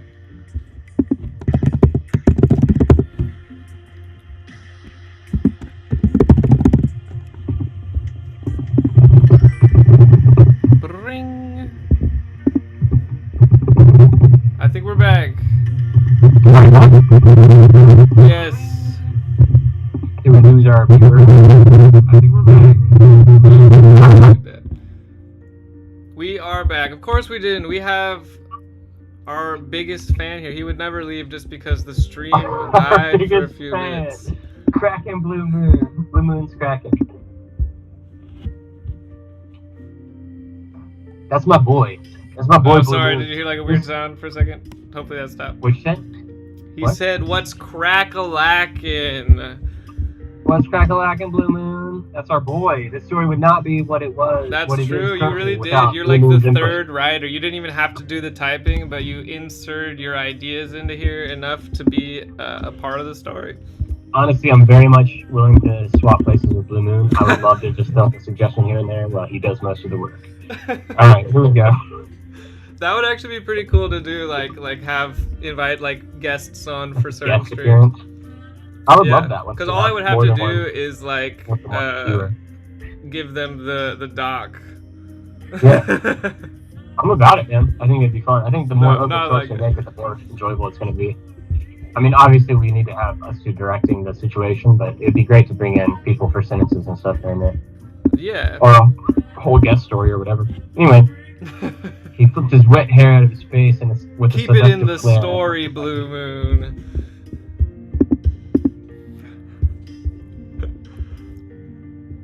Your turn.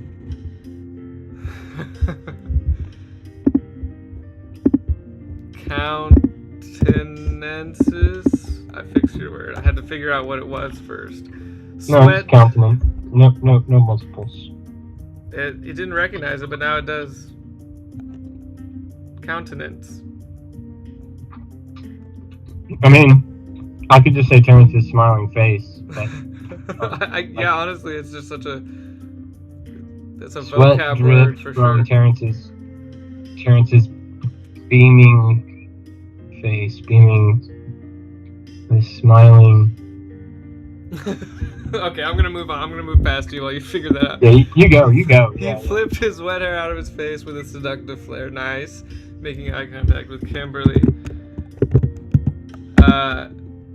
I think the hottest thing you could do as a young man laying down fat beats. Laying down fat beats, because yeah, clearly and your you hands are do busy. the classic late 2000s hair flip out of the eyes. Yeah, because your hands are busy laying down fat beats.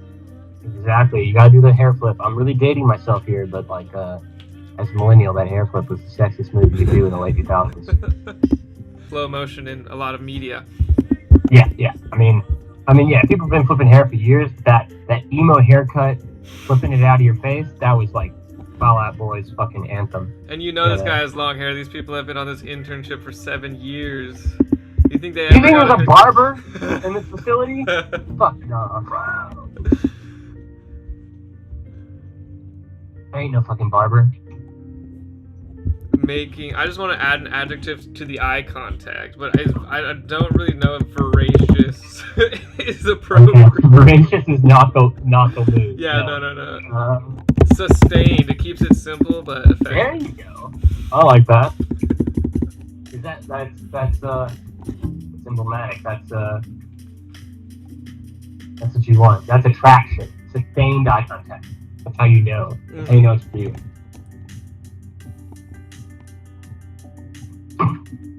Anytime you got it on with a significant other, for the first time, think about what happened right before that. Sustained eye contact. Every time.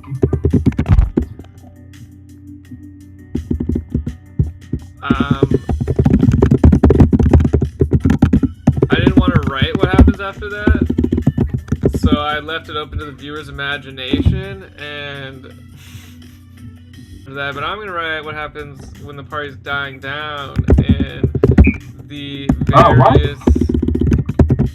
You need to kiss at the zenith of the party, man. It doesn't need to die down. Well, then you can keep writing that part, but I'm gonna write the part that happens next. Okay. And the various coupled science, they're all at a base level. What's the word I'm looking for? Interns. That's the word I'm looking for. How often is that the word I'm looking for? Not very often.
Nice. We're gonna wrap this one up in like a perfect 3 pages. That's what we usually go for, is like 2 to 4 pages.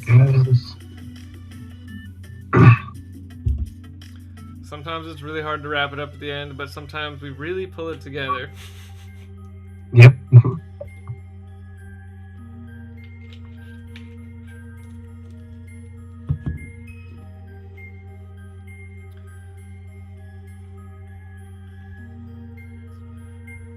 I'm trying to think of what some other callbacks we can do. Maybe later someone will say, raise their hand to ask. Exactly what I was thinking.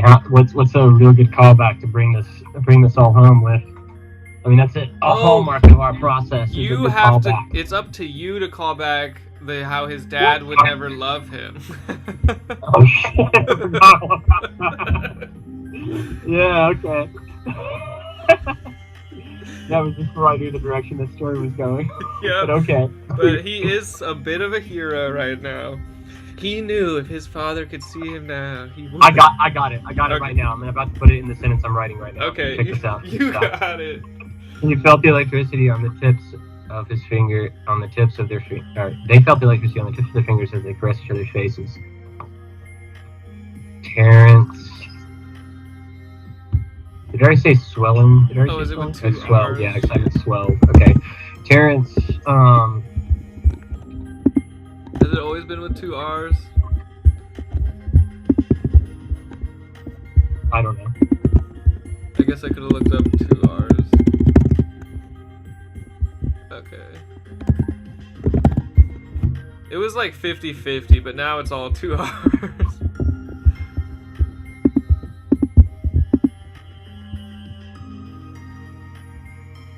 Man, that's so cool that I could just look up. I looked up TER and it was like, we found 3 of those, or TERE, and it was just quick edit all those in a TER.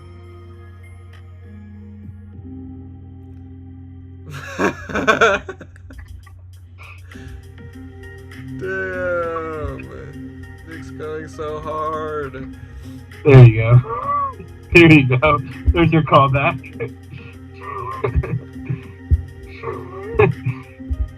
That was excellent. They both felt it. The magnetism they hadn't felt since adolescence. It drew them together like some natural, unstoppable force. Excitement swelled in the pair as their faces drew closer to one another. They felt the electricity in the tips of their fingers as they caressed each other's faces. As they caressed each other's faces. It is faces. As they caressed each other's, I'm going to say skin. Or just each other. Leave it up to the viewer. No, skin. I want it to be visceral. I want it to be felt. Okay. I like the strange mixture of peace and anxiety. I feel like that's a pretty elaborate description. That's pretty accurate for I'm really drawing on my first kiss here. Terrence felt a strange mixture of peace and anxiety as their lips touched. Fuck the love of a father, he thought. This is the love I need.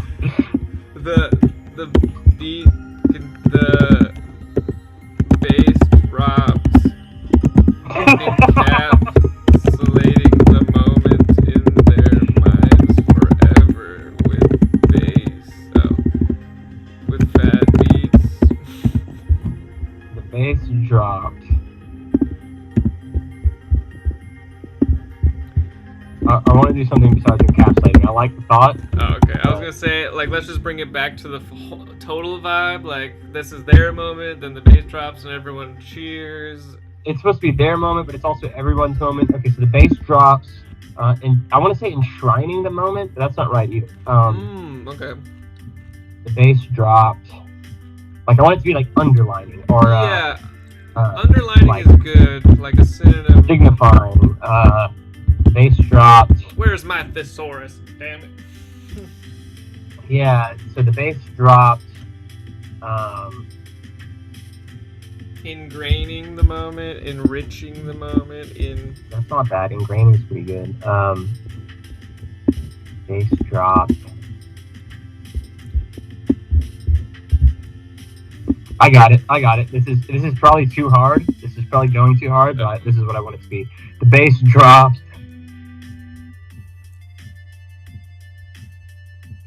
Etching moment into eternity. Okay. But then to bring it back to everyone else, it would be like, and seemingly like spreading the, I don't know, whatever, fuck it. Moving on. No, I'm with you. Okay, so etching the moment into eternity. I want to say infecting. Infecting the vibe. The vibe grew, exploded, infected.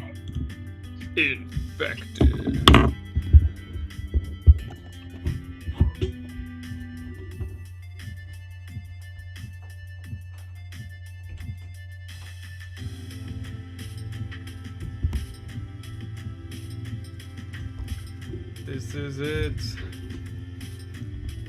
Man, we really just got stuck on this part right here. We're just so stuck on these words. The bass dropped, etching the moment. A little bit.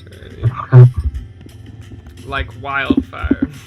That's exactly what I was gonna say. That's exactly where I was going with this. Because nothing spreads quite like COVID. No. COVID, there we go. The vibe spread like COVID-19. Into everyone's orifices. That's actually really funny. Because it's only a matter of time before it becomes a cultural, like, point like that. It'd be funny. The vibe spread like COVID-19 amongst. Do you want to put it in there? Why not? We might be the first to replace wildfire with COVID-19. I love it. The vibe spread like COVID-19 amongst the cars. Oh, that's good. That's funny.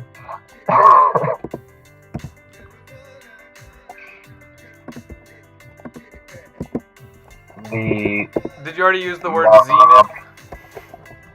Pulse. No, we haven't, but I said it earlier. Pulse. Well, I was thinking, yeah, this would be the moment to describe that it is at its. Yes, here you go. Yeah, the mob pulse as the zenith of. What's another? So I've said youthful exuberance too many times. So the mob's pulse as the zenith of something was reached. The zenith of. Okay, let me think. Of young love. The zenith of. Yeah, but it's more than that. But. Yeah, exactly. So the zenith of. What if we change youthful to something like. Immature, and something alliterative. No, okay. Oh, thank you for getting Pando.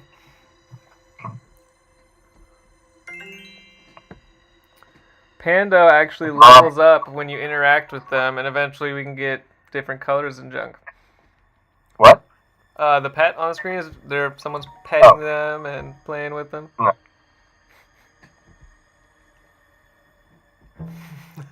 I just thought it would be fun because, like, yeah, what we're doing is entertaining, but what we're looking at it visually is not super entertaining. Not very entertaining. So, having some fun friends on the screen would be fun. I agree. Okay, so we got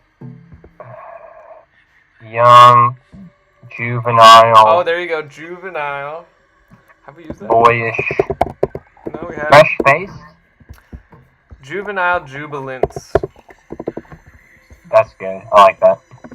We love alliteration. Maybe a little bit too much, but that's okay. The mob pulsed as the zenith of juvenile jubilance was reached.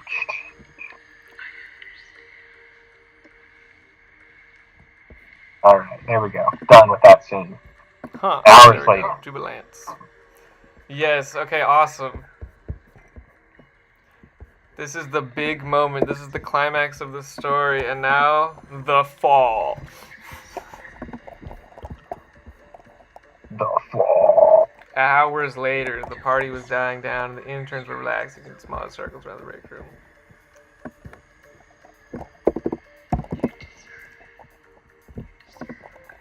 And the...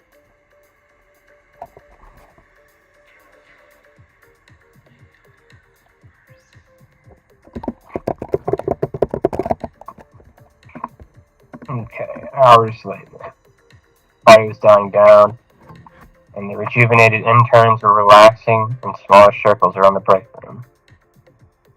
This was when they heard the telltale sounds of doctors coming down the hall.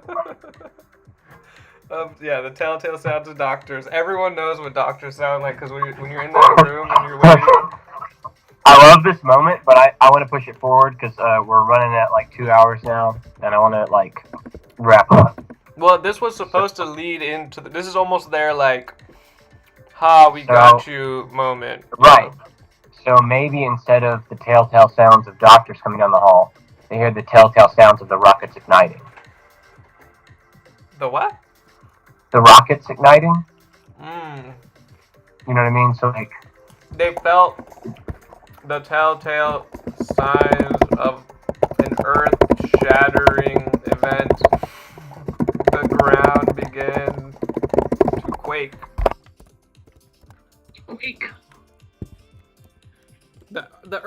began to quake. Very good, very good. Yes, yes, as it should. The air seems to vibrate. Blue Moon is imagining a scene on the ship. So if we cut there, he would like some the pilot speaking to the audience. Okay, yeah. I mean, this is their chance to lay out the whole plan. Okay, how about this, man? Yeah. I don't know where we're gonna want to end this up, but this is kind of like where I'm leaning to. So the rockets ignite, right? Yeah, if we could almost. You are right that we can almost cut away from their partying and then just kind of describe how, from the other people's perspective, why that was perfect for them. This is all part of their plan, and it's all that. But maybe at the end we leave a little bit of hope that like, yeah, they got off world, and that's what their whole plan was, and like obviously this planet's doomed in some way, but they still have the USB. They what? They still have the USB. They still have the joie de vivre. The joie de vivre. No, Nick. The USB. No, the joie de vivre. I know. That will carry them into the next generation. Like yeah, they were beaten and they were tricked, but through the tricking, they found something that will really propel civilization forward. Yeah. Reflect civilization. So yeah, let's get there. Let's see what happens. All right, here we go. So, but I like leaving this off because it does leave them in a good place, even though like there's nefarious stuff happening. So yeah. No, I agree. But I want to work the word joie de vivre in there now. That's part of what I want to do. Yes, you've become completely obsessed, just like that time you were doing Eminem lyrics for half of the story. Hey, that ended up being pretty funny. It did. Cool. Once you get it in your head, though, it ends up in the story no matter what. No, I will not be stopped. Joie de vivre. That's how you start it. Okay. What if you started this paragraph with that, and it's like one of the other people thinking in their head, that's what's gonna get us out of here, like joie de vivre. Bro, honestly, it's the perfect word for it, because joie de vivre is French for joy of living. Yeah. A phrase used in English to express cheerful enjoyment of life and the exaltation of spirit. And if you have the bad guy saying it, it establishes that they're French. That's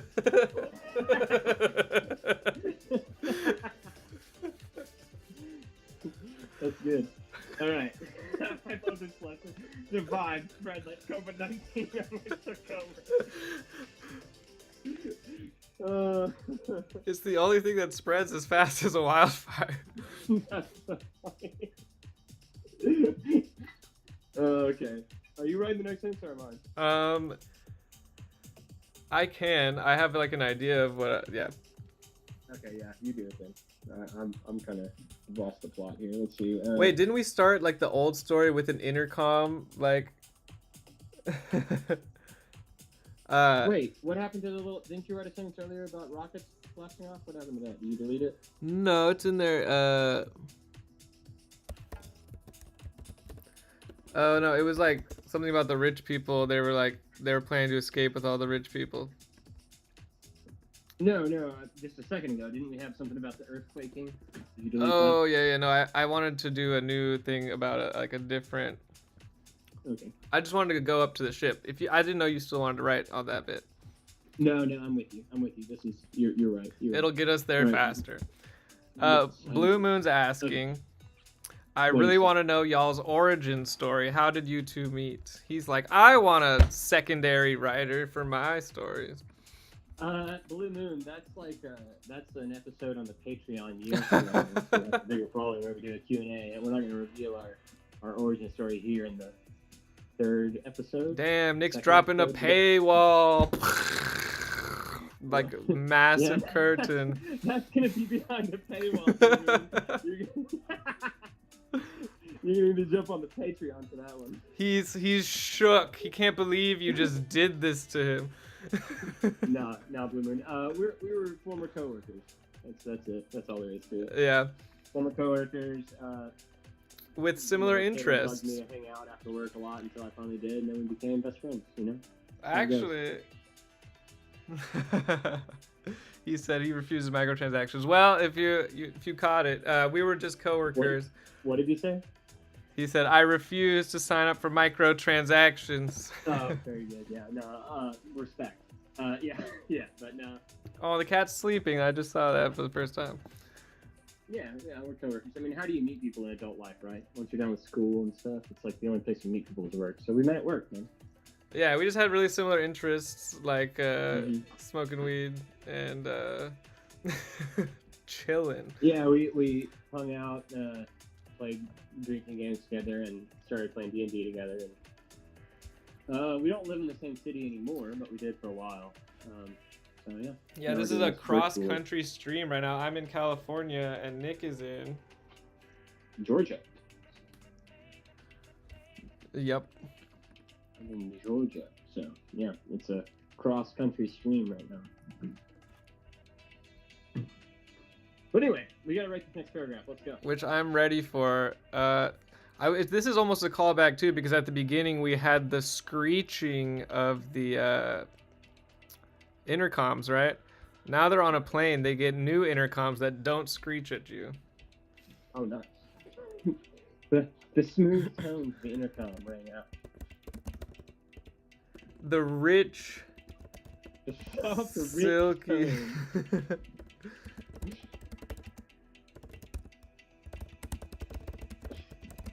The rich, silky tone of the intercom. Springing to life.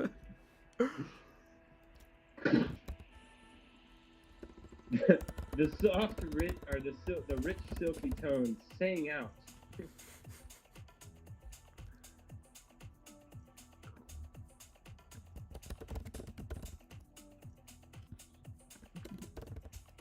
Of the I can like picture the scene of like the inside of a cockpit, but I want to like add a layer of fucking rich people to the inside of you know. Extravagant, baroque. Baroque. I think extravagant is good. It gives a lot to it's an open term, but there's a lot to work with in your mind.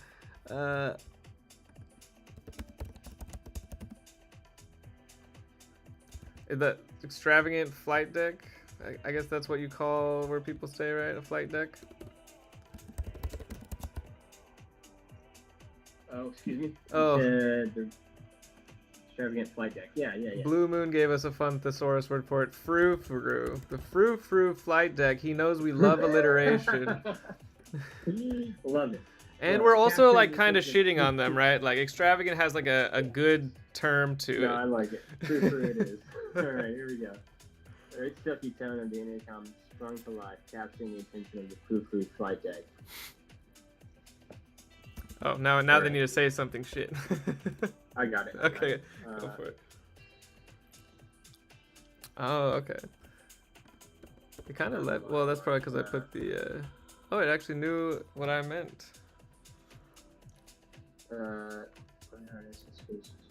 Give me a second. Okay. This is very important. You need to get this sentence perfect.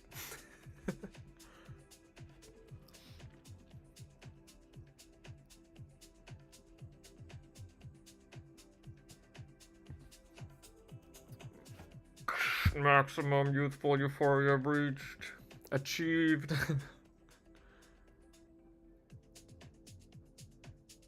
There you go. Escape velocity reached.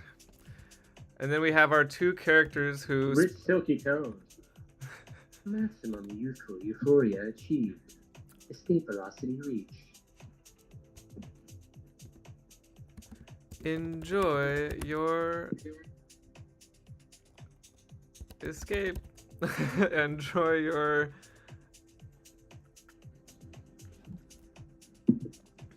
your mission. They're not. They're too rich to go on missions. Enjoy your pilgrimage, Exodus. Bro, thank you. My brain thesaurus is just fucking turned off right now. Exodus sounds tight. Enjoy your Exodus. Very good, I like it. And then I'm gonna have one of the doctors speak here. Okay, cool. Go for it. Doctor My preferred doctor is the Justini. No wonder I couldn't remember that name. It's so dumb. Dr. Justini.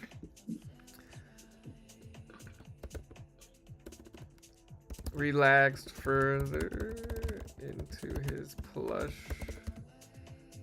seat. I'm sorry, I just went up and read a sentence that you wrote earlier. The bass drop, etching the moment into eternity. Yeah. So we're gonna wrap this up in like the next 5 to 10 minutes, and then we're just gonna read it over together, like doing some minor edits, but mostly just to like experience it as a whole. Yeah, just read it. All right, let's get it there now. Let's wrap it up. We're almost there. We just gotta have like a final moment after this scene, I think. Yeah, I can see you relax further.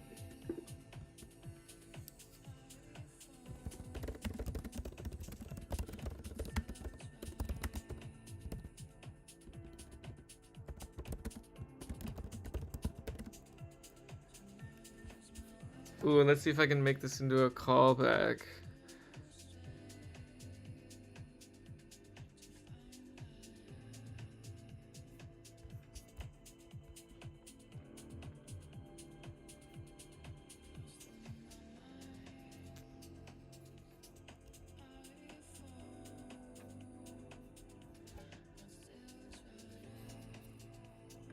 Damn it, when you make a funny character, it's hard to have them say a sentence and be like, is that funny enough for my funny character?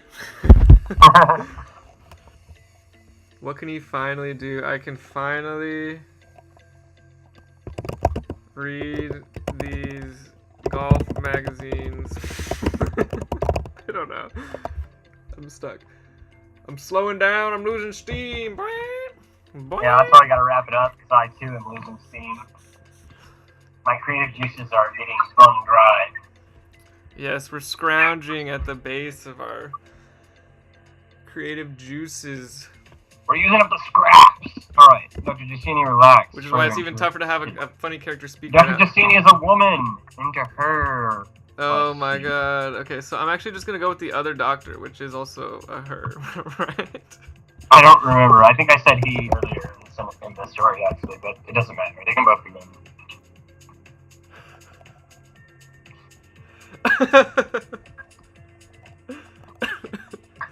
Yes, that is pretty funny. That I was just gonna have a less funny sentence come out of Jericho, but Justini, I like Justini more. I think they should have more dialogue. Yes. With that doomed planet in the rear view, I can finally unwrap. He hasn't even unwrapped them. These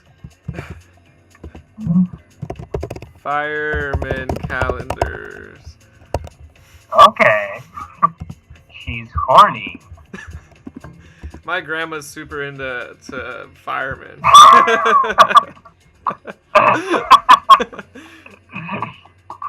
Yeah, my grandma's super horny. That's cool. I dig it. Alright, I just remember one at like a Christmas party, she was just, I don't remember exactly what she said, but the gist was something about like, ooh, the firefighter's carrying me out of my house. You know? She loves the firefighter. Yeah. I love that. Yeah, no, I get it, man. If I was an old man and a bunch of like big brawny women came in and saved me from the house, it's like, ooh, this is hot. Yeah, that's a real story about my grandma. I love it. Drunk Right, at a Christmas party. She's like, got a thing for firemen. Like, she was just in the hospital. Like, she's okay. She's back home. But she was just telling me like the firemen came and got me. I was like, because I remembered that, I was like, were they handsome firemen? She was like, well, yes, but that's besides the point. You know.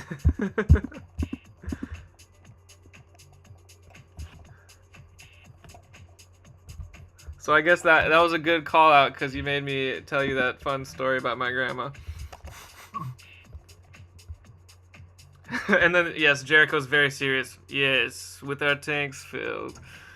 Filled.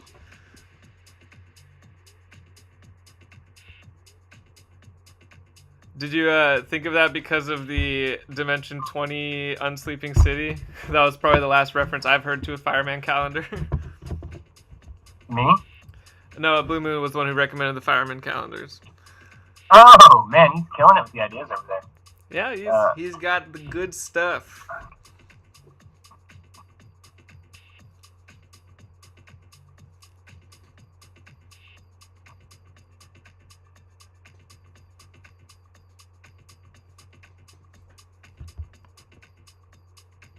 Begin to plump the depths of our own emotions.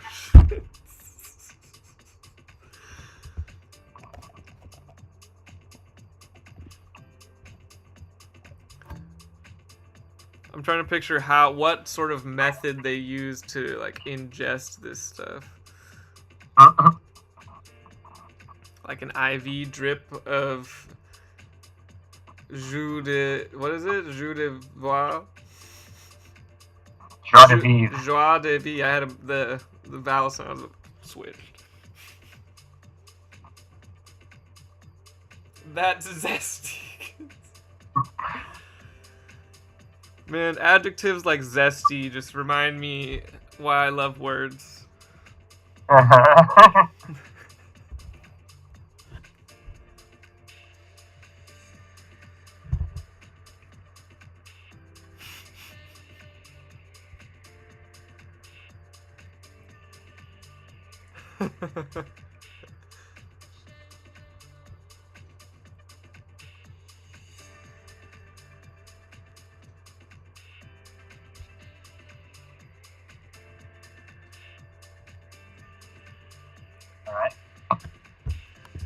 All right, let's read. Kind of laid it out there for us. Good. Yes, we needed to really like tie that back into the. Because we hadn't really said that in story yet. No. Everything is running according We might realize there's something else we missed, like when we reread it, that we'll just have to plug in there. But I think we got this. That last zesty kiss gave us the fuel we needed to get this ship off the ground. Period. Yeah. Damn it. We both put one on. You're good. Yeah, you fix it. I don't want to do it.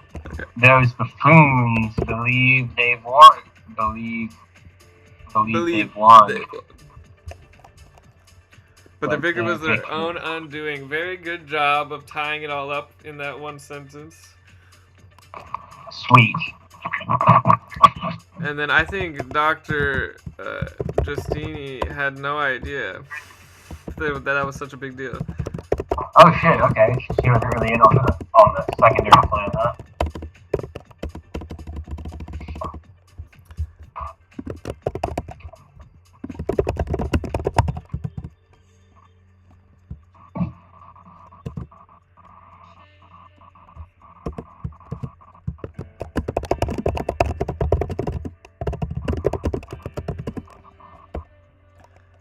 We had already tapped out the world's supply. We had already. There we go. Yeah. One final plumping. God damn it! My words are failing me. We needed one final.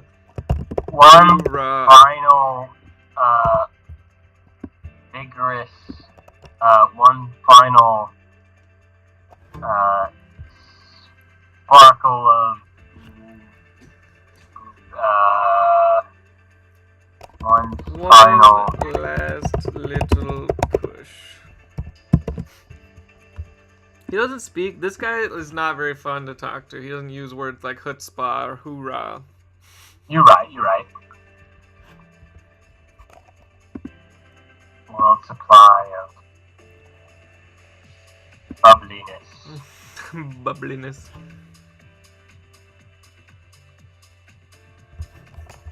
Actually, you know what word is better than bubbliness? I could ask for essence. Wow. With an ER at the beginning, EFF, ER. Yeah. There you go. Sense, yeah.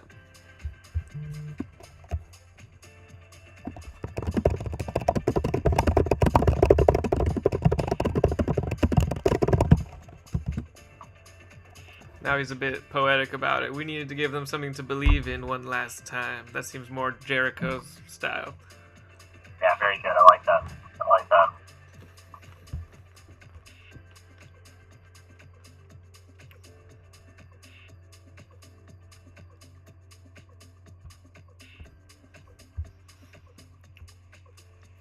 And Dr. Justini says, Lamau. Lumfow, Raffle. She says Raffle. I can't believe those buffoons. No, okay, no. She says, Damn, that's cold, B. She said... We're getting trolled. This whole story was a troll. Okay, let me think. I'm gonna believe in one last time.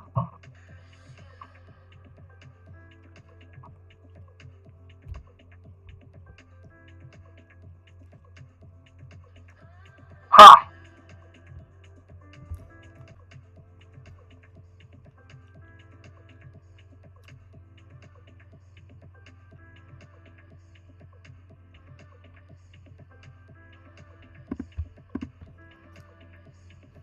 I'm gonna cut forward here. Sorry, I'll fix that for you. Very good. Oh no, I was cutting too. I was up. Oh, we're both cutting. Okay, I thought you were still. We're both cutting apparently.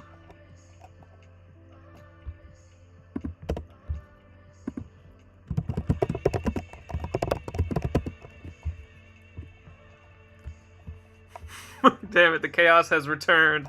We're Yeah. trying to write the same part again. Yeah, we're running over each other again. But that's good. We're in the flow to wrap it up. That's what we needed. Yeah.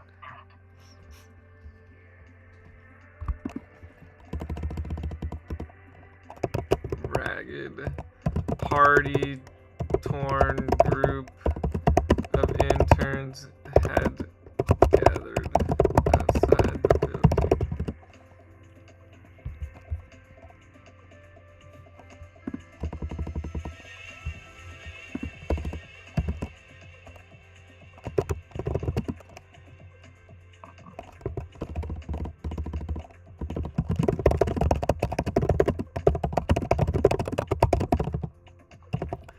They clinked their tiny paper cups.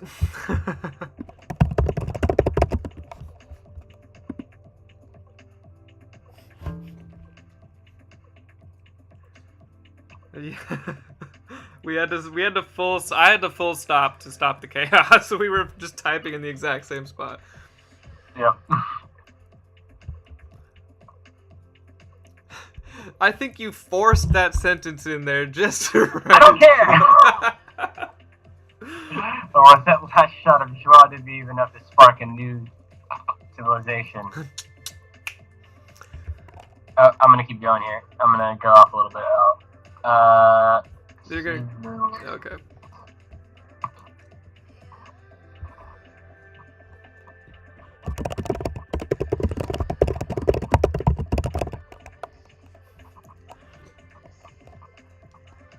Blue Moon is giving us an offering to continue the chaos. He is showing emoji is doing some sort of demonic ritual for chaos. Huh? The creative use of emojis is unmatched.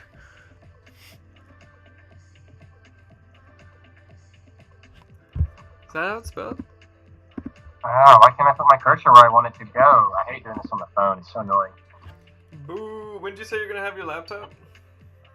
In a couple weeks. Mission-driven.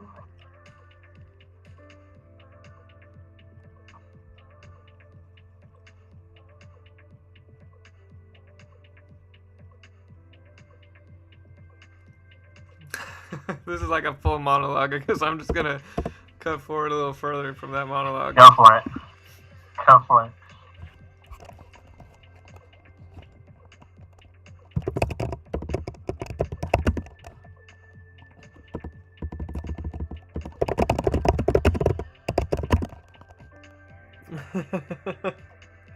Well, it's a chaos offering. It doesn't have to be demonic, but demons do love those kinds of offerings. That's probably their favorite kind.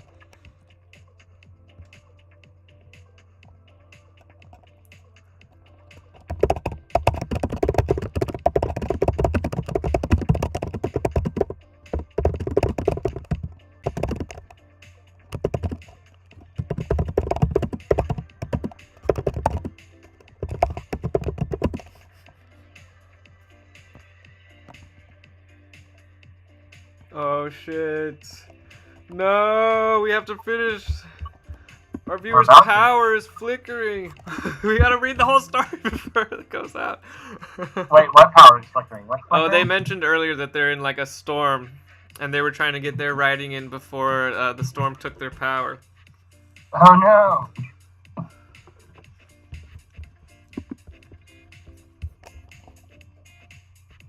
It's okay, it's okay. We're almost there. Terrence and Kimberly held hands nervously. Oh, God. The ragged party-torn group of interns had gathered outside the building. They clinked their tiny cups in the water cooler as they watched the ship leave. The rest of the interns cheered as they watched their captors leave in the dust. Terrence and Kimberly held hands nervously. So my only idea for like what I need to put in here for the ending is I'm gonna have them like have the USB or something. He needs to like show that he has it still. Or maybe he tosses it, you know? Maybe that's more thematically powerful. Maybe. Yeah, I was thinking, or it would be broken. He tosses it into the river. He tosses it into a river that was flowing as if it had just rained.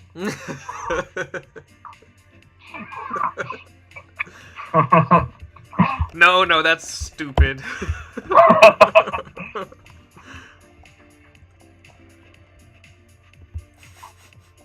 Okay, yeah, I do like that.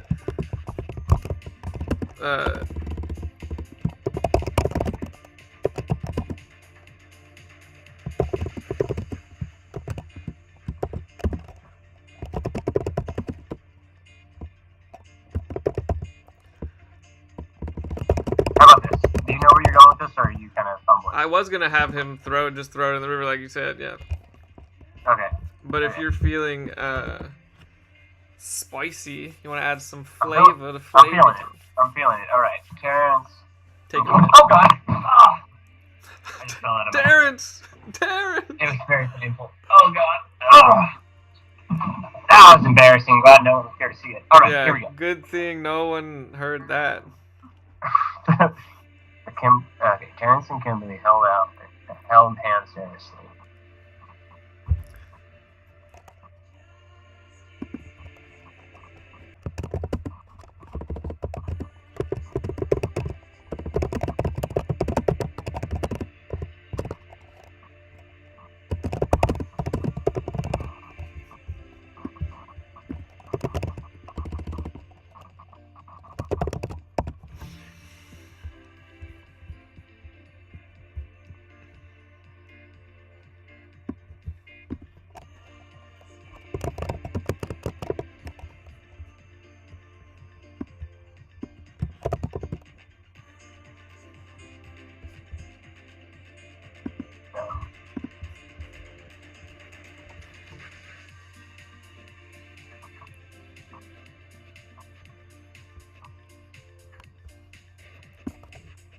Okay, that's more powerful. I thought, based on what you were writing, I was gonna have the other part of him sat firmly on the other side of the fence.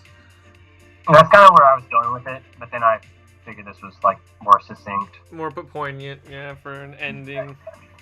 The other part of him knew the truth. He tossed it aside. Along with any illusions. Killing it with the pros, dog. Alright. Want to change anything? Want to add anything?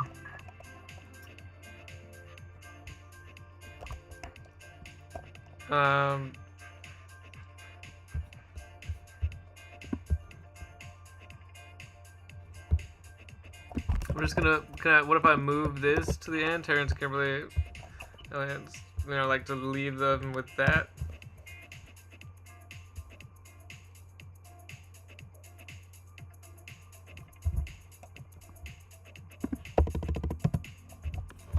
I don't really like it.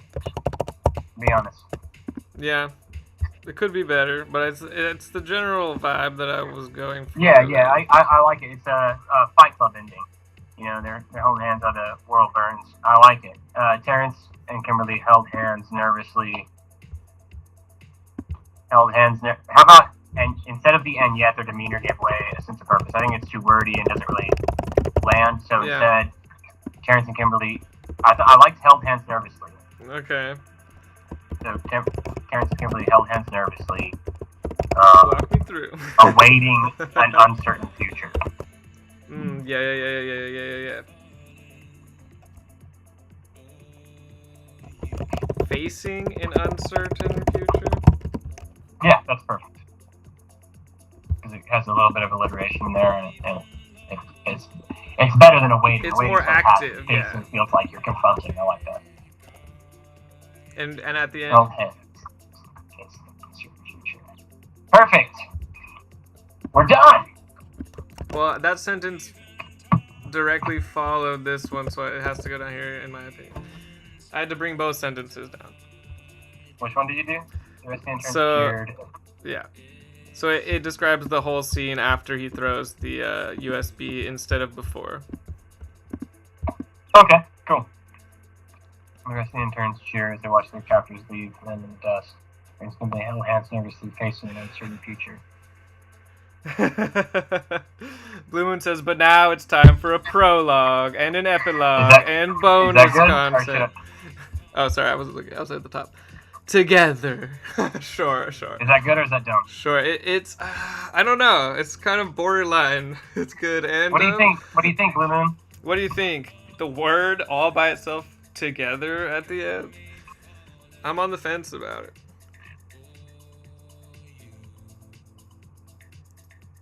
I feel like if it was being read aloud, it would kind of work. He said, indeed. I think it worked in like, I'm picturing it in like a visual, like if this was a movie, I think that as like an ending monologue would work pretty well, like as like a last word before it cuts. Facing an uncertain future. Cuts or pans to the sky. It felt like there was still something needed right there at the end. Facing an uncertain future. Together. Dope. Today our story was a little bit less than 3 pages. That's pretty good. That was that story was silly, but it was one of the least silly ones, to be honest. Blue Moon says not enough tentacles. No, I'm just kidding. He said he puts all 6 to 8 of his tentacles up, but he meant thumbs. Who? Tentacle, because he's a kraken.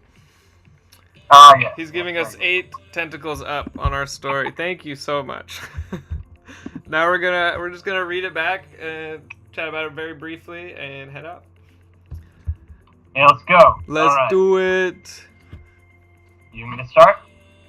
I'll start. The distracted scientist fidgeted uncomfortably, knowing all too well what was about to happen. The facility's intercom screeched overhead, a sound that had become all too familiar. Oh, you shortened it. During their grueling last 7 years. The bleak, unpainted walls of the facility reflected Terrence's outlook. He regretted ever taking that stupid internship. The recruiter had seemed so nice, and yet there was something behind that placid smile. But without these credits... Oh, I think it was him thinking, right? So I'd never graduate. And if I don't graduate... Oh, yeah. Very good, yeah. My dad. My dad, dang it. I thought that would be it. Would never love me. Would never love me. Very good. Yeah, you're right. Oh yeah, now this is the intercoms. You can take over. Interns, you've done well. Please meet in the cafeteria. We have an announcement to make. As the intercom died with a crackle, the scientists moved without so much as a glance at one another. As the nerds shuffled into the cafeteria, Dr. Giustini began to speak. Now I know many of you may be concerned about various consequences of the myriad. Wait, what? This sentence doesn't make sense anymore. What happened? Now I know you may. I know many of you may be concerned about various consequences for the myriad of war crimes committed during this project. Many of you may be concerned about. It makes sense, but it's wordy as shit. How about this? Many of you may be concerned about the legal ramifications the legal ramifications of Yes. the myriad of war crimes committed during this project. But rest assured, our team of attorneys have prepared perfectly satisfactory plea deals that should minimize your time rotting behind bars. The scientists glance at one another. For the first time in years, the small amount of human connection sparked something in one of the meek scientists. He made a break for the exit, as if not even noticing Justini plowed on. Justini? Dr. Jericho and I have... is that the voice you imagine for Justini? What do you imagine she sounds like? Yeah, they're like... It's kind of croaky, but like having a good time. Dr. Jericho and I have been will be spending the rest of our lives pleasantly aboard the mission to find a new planet.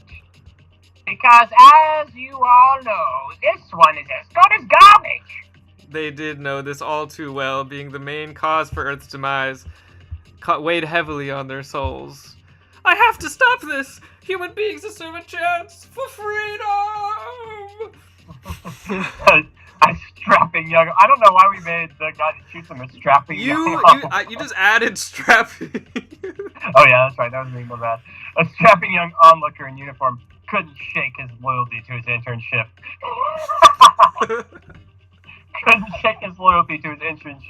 And fired his blaster on instinct. No! Groaned the wounded scientist. The truth cannot be silenced! One by one, the stone-faced scientists surrounded the crawling figure with blank, almost remorseful expressions. They stomped the life out of the dissident. That part was so dark, holy shit. I know. Terrence seized the opportunity to raise his hand politely. May I use the restroom? Christine waved her hand dismissively as she continued to debrief the group about the coming calamity and their legal options. Once Terrence was in the hall, the pounding of his heartbeat in his ears was making it impossible to think of what to do next. Oh no, I actually do have to use the bathroom. That was just when he remembered years ago, when he still had some of his youthful spirit. That's like changed the whole story right there. That really was what shifted the whole direction of what was happening. He had hidden a crusty old USB just waiting for something like this to happen. Still zipping up his fly. He couldn't believe it. There it was, right where he'd left it. Underneath the water cooler. He fumbled with the USB and rapidly plugged it into the data port on the back of his neck and began downloading the last of his youthful spirit that he had stored on the drive.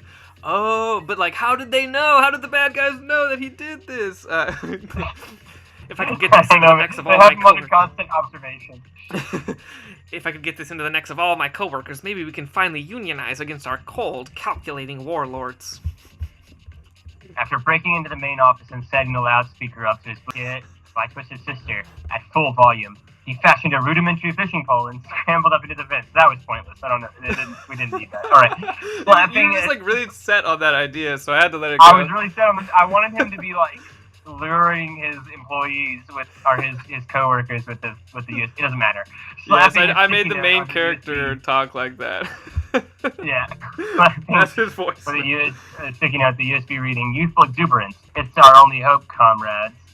This moment would make or break his entire plan. This part was slowly, so unbearably slowly, he lowered the USB near one of his lone coworkers, mindlessly staring at the snacks in the break room. The shell of a man looked up in a daze as the USB dangled in front of his face. His zombie-like demeanor slowly shifted into a look of recognition. Youthful Exuberance? That can't be. We harvested the last of that years ago. All those children worried about their mortgages. There still could be a chance for them. He cares about the children. This character is really good. He's great. We didn't even name him. He eagerly jammed the USB into his neck port. He couldn't believe it. This feeling. The spray of a water gun on a hot summer day. The final bell of the last day of school. The orange slices at halftime during his sports ball game. This feeling painted masterpieces, sparked revolutions, made sweet love with soulmates. Wait, what? Tears running down his face like a river after rain. I missed that part. I totally missed that addition. I threw that in secondhand. A feeling long lost to his dusty, withered soul. He sprang into action before realizing that he must blend in.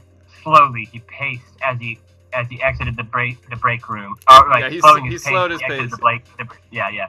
He sought out his other coworkers, eager to light the fire within them. Nice. And then we cut back to as Doctors Justini and Jericho strolled through the war room. Dr. Jericho sniffed the air, which I still think is a really weird thing for them to do. But then she can smell Youthful Exuberance. I'm gonna put in his thick accent. He muttered, "Something smells funny, like teen spirit." You changed that it was a thick accent here all of a sudden, so that something smells funny, like teen spirit. That's impossible. I think I've heard German. And then this is a woman. I don't know yet, but they have a very gruff voice regardless. That's impossible. We have it all bottled up to power our ship. So they're playing dumb right here. Dr. Justini looked around, seeming nervous for the first time in years. Things had been mundane for so long. Even the slightest whiff of rebellion stuck to her nostrils. After quickly reorganizing her composure, Dr. Justini let out a stifled laugh. Sorry, You Nick. don't think they'll unionize, do you? Improbable. Without youthful zeal, there will never be change. No shift toward unity. With a sideways blink I'm and a gonna try head to do that turn. German. Improbable. Without youthful zeal, they will never change. There will never be change. No shift towards unity. With a sideways blink and a head turn that should have snapped their neck, Dr. Jericho froze as if looking through the wall. Suddenly, the creature smirked an unnatural smile. Is it clear that Dr. Jericho is the creature here? I felt like this. Yes, it is. I think that's perfect. I didn't catch that the first time you wrote it. I think it's great. Okay, good. I think it's.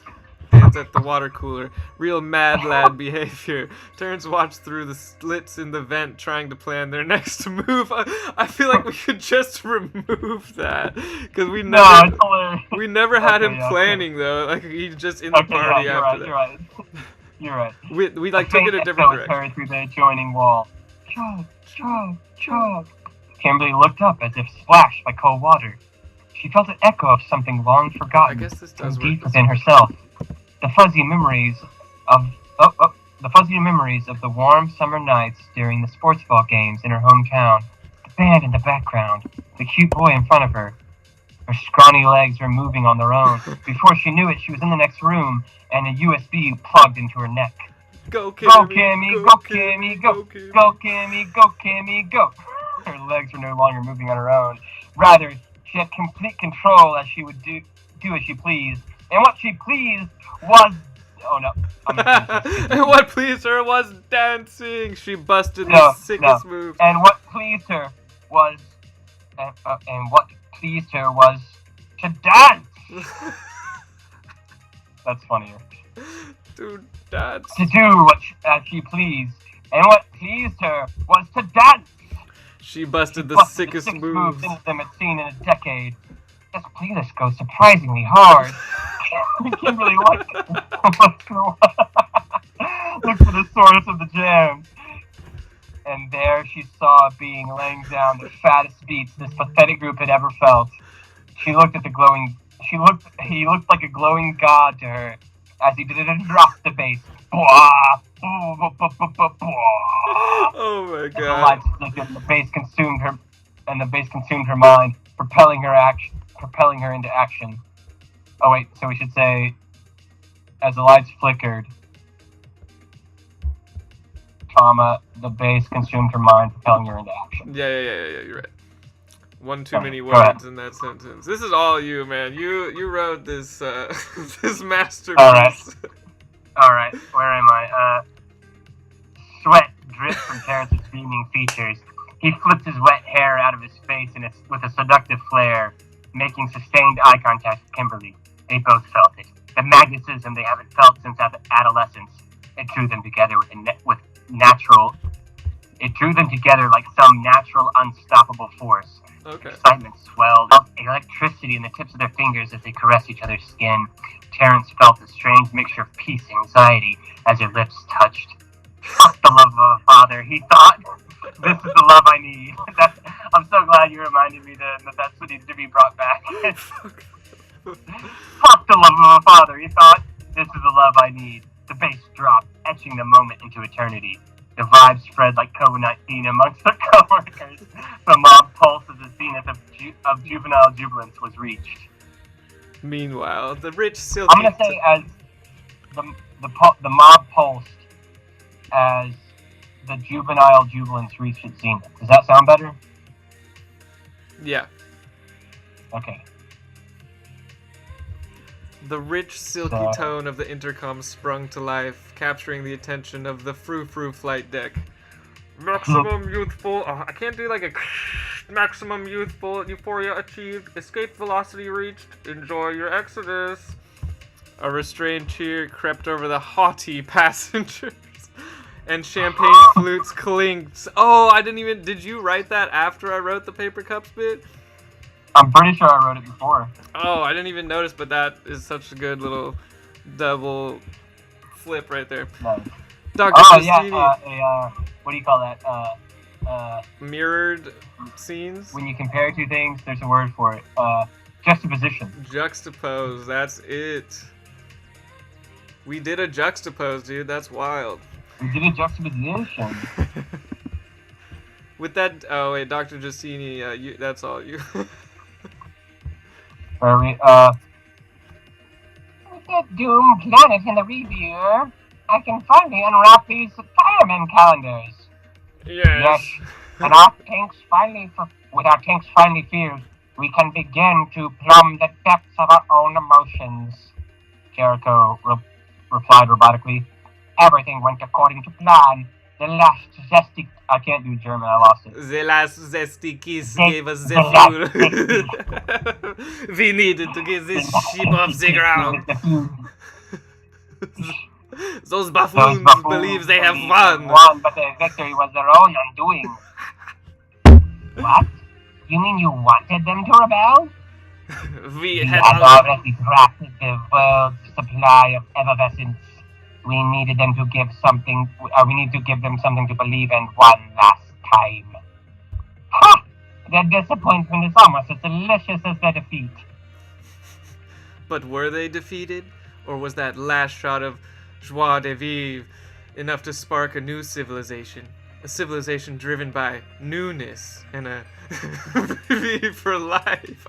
What? A verb for life. Verb for life. One unburdened by the clinical cynicism of those who believed they knew what was best. Perhaps they were doomed, or perhaps they had just been born. That's good, I like that. Yeah. The ragged, party-torn group of interns had gathered outside the building. They clinked their tiny paper cups from the water cooler as they watched the ship leave. Terrence mused at the USB in his hand. Part of him believed this was the key to their future, but the other part of him knew the truth. He tossed it aside, along with any illusion he had of control. The rest of the interns cheered as they watched their captors leave them in the dust. Terrence and Kimberly held hands nervously, facing an uncertain future together. Yeah! We fucking did it again, brother. Thank you. Blue Moon Kraken says, please accept this offering of a single giant Dorito to be even weirder and more outlandish in the sequel. Nice. And we perfect. promise, of course, to be even weirder and more outlandish each time we return. Yes. It'll only get crazier, but usually we don't do direct sequels, but sometimes we do get to like the end of our time and we haven't really wrapped one up. So occasionally we will come back to one, but we just haven't. I want to revisit them sometime. It's funny, this one really had a lot more like focus and like it had a lot more seriousness than a lot of other ones did. I mean, it was pretty silly, but most of ours are like real fucking silly. So yeah, it was a fun change. I enjoyed this one. Yeah, we started off in a more serious tone, but then like we couldn't help but add like he used a freaking fishing pole to deliver the USB. Well, the whole premise itself is pretty fucking silly, to be honest. But I don't know. I enjoy it. We had a lot more like this one that had heavy themes. You know, heavy themes of paternalistic government and control, and youthful exuberance, unionization, economic unity, worker unity, you know, and so. No, stop it, Blue Moon. We appreciate that you were here, but don't tell us that we're professional voice actors. No, not even close. No, I couldn't even sustain a German accent for longer than 2 sentences. But it was fun. No, but we work our way through the voices. Yeah, the voices often change over the course of us doing them, but yeah. That's awesome. So we usually plan on doing these on Thursdays, but so far they've been pushed to Fridays, like every single day, every single week. I mean. So we usually do, at this point, we usually do Fridays around like we start between 4 and 5 West Coast. But yeah, I'm really glad you enjoyed it, because that's what we wanted, was someone to like experience the journey with us and be able to like. Yeah, no. Thanks a lot. That's so lame. It just really died again, Nick. It fucking died. What? It went offline again. Oh, just as I was addressing him personally. I know. That's why I had to cut you off. Yeah, it worked last time though. All I have to do is like turn it off. Refresh it. See if it's good. Or 1 viewer.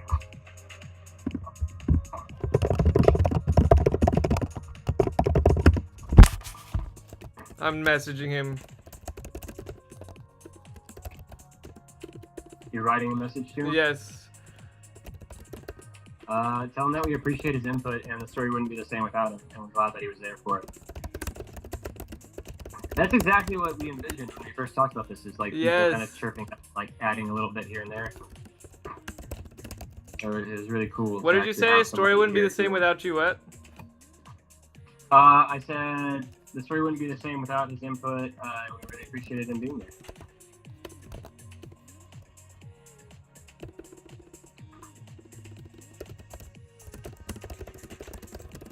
I'm saying story wouldn't have been the same without you. You really helped us bring this one to life. Yeah, perfect. That's exactly what we envisioned. I love that. Yeah, that is exactly what we were hoping for someone to be there for the journey and then stick it out, which is, you know, hard to picture someone doing, but our boy Kraken was there for the journey. A lot of his ideas really, pushed the direction of the story, which was fun. Yeah.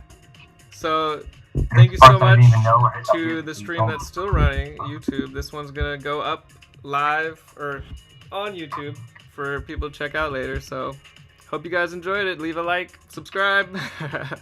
Like and subscribe, baby! This is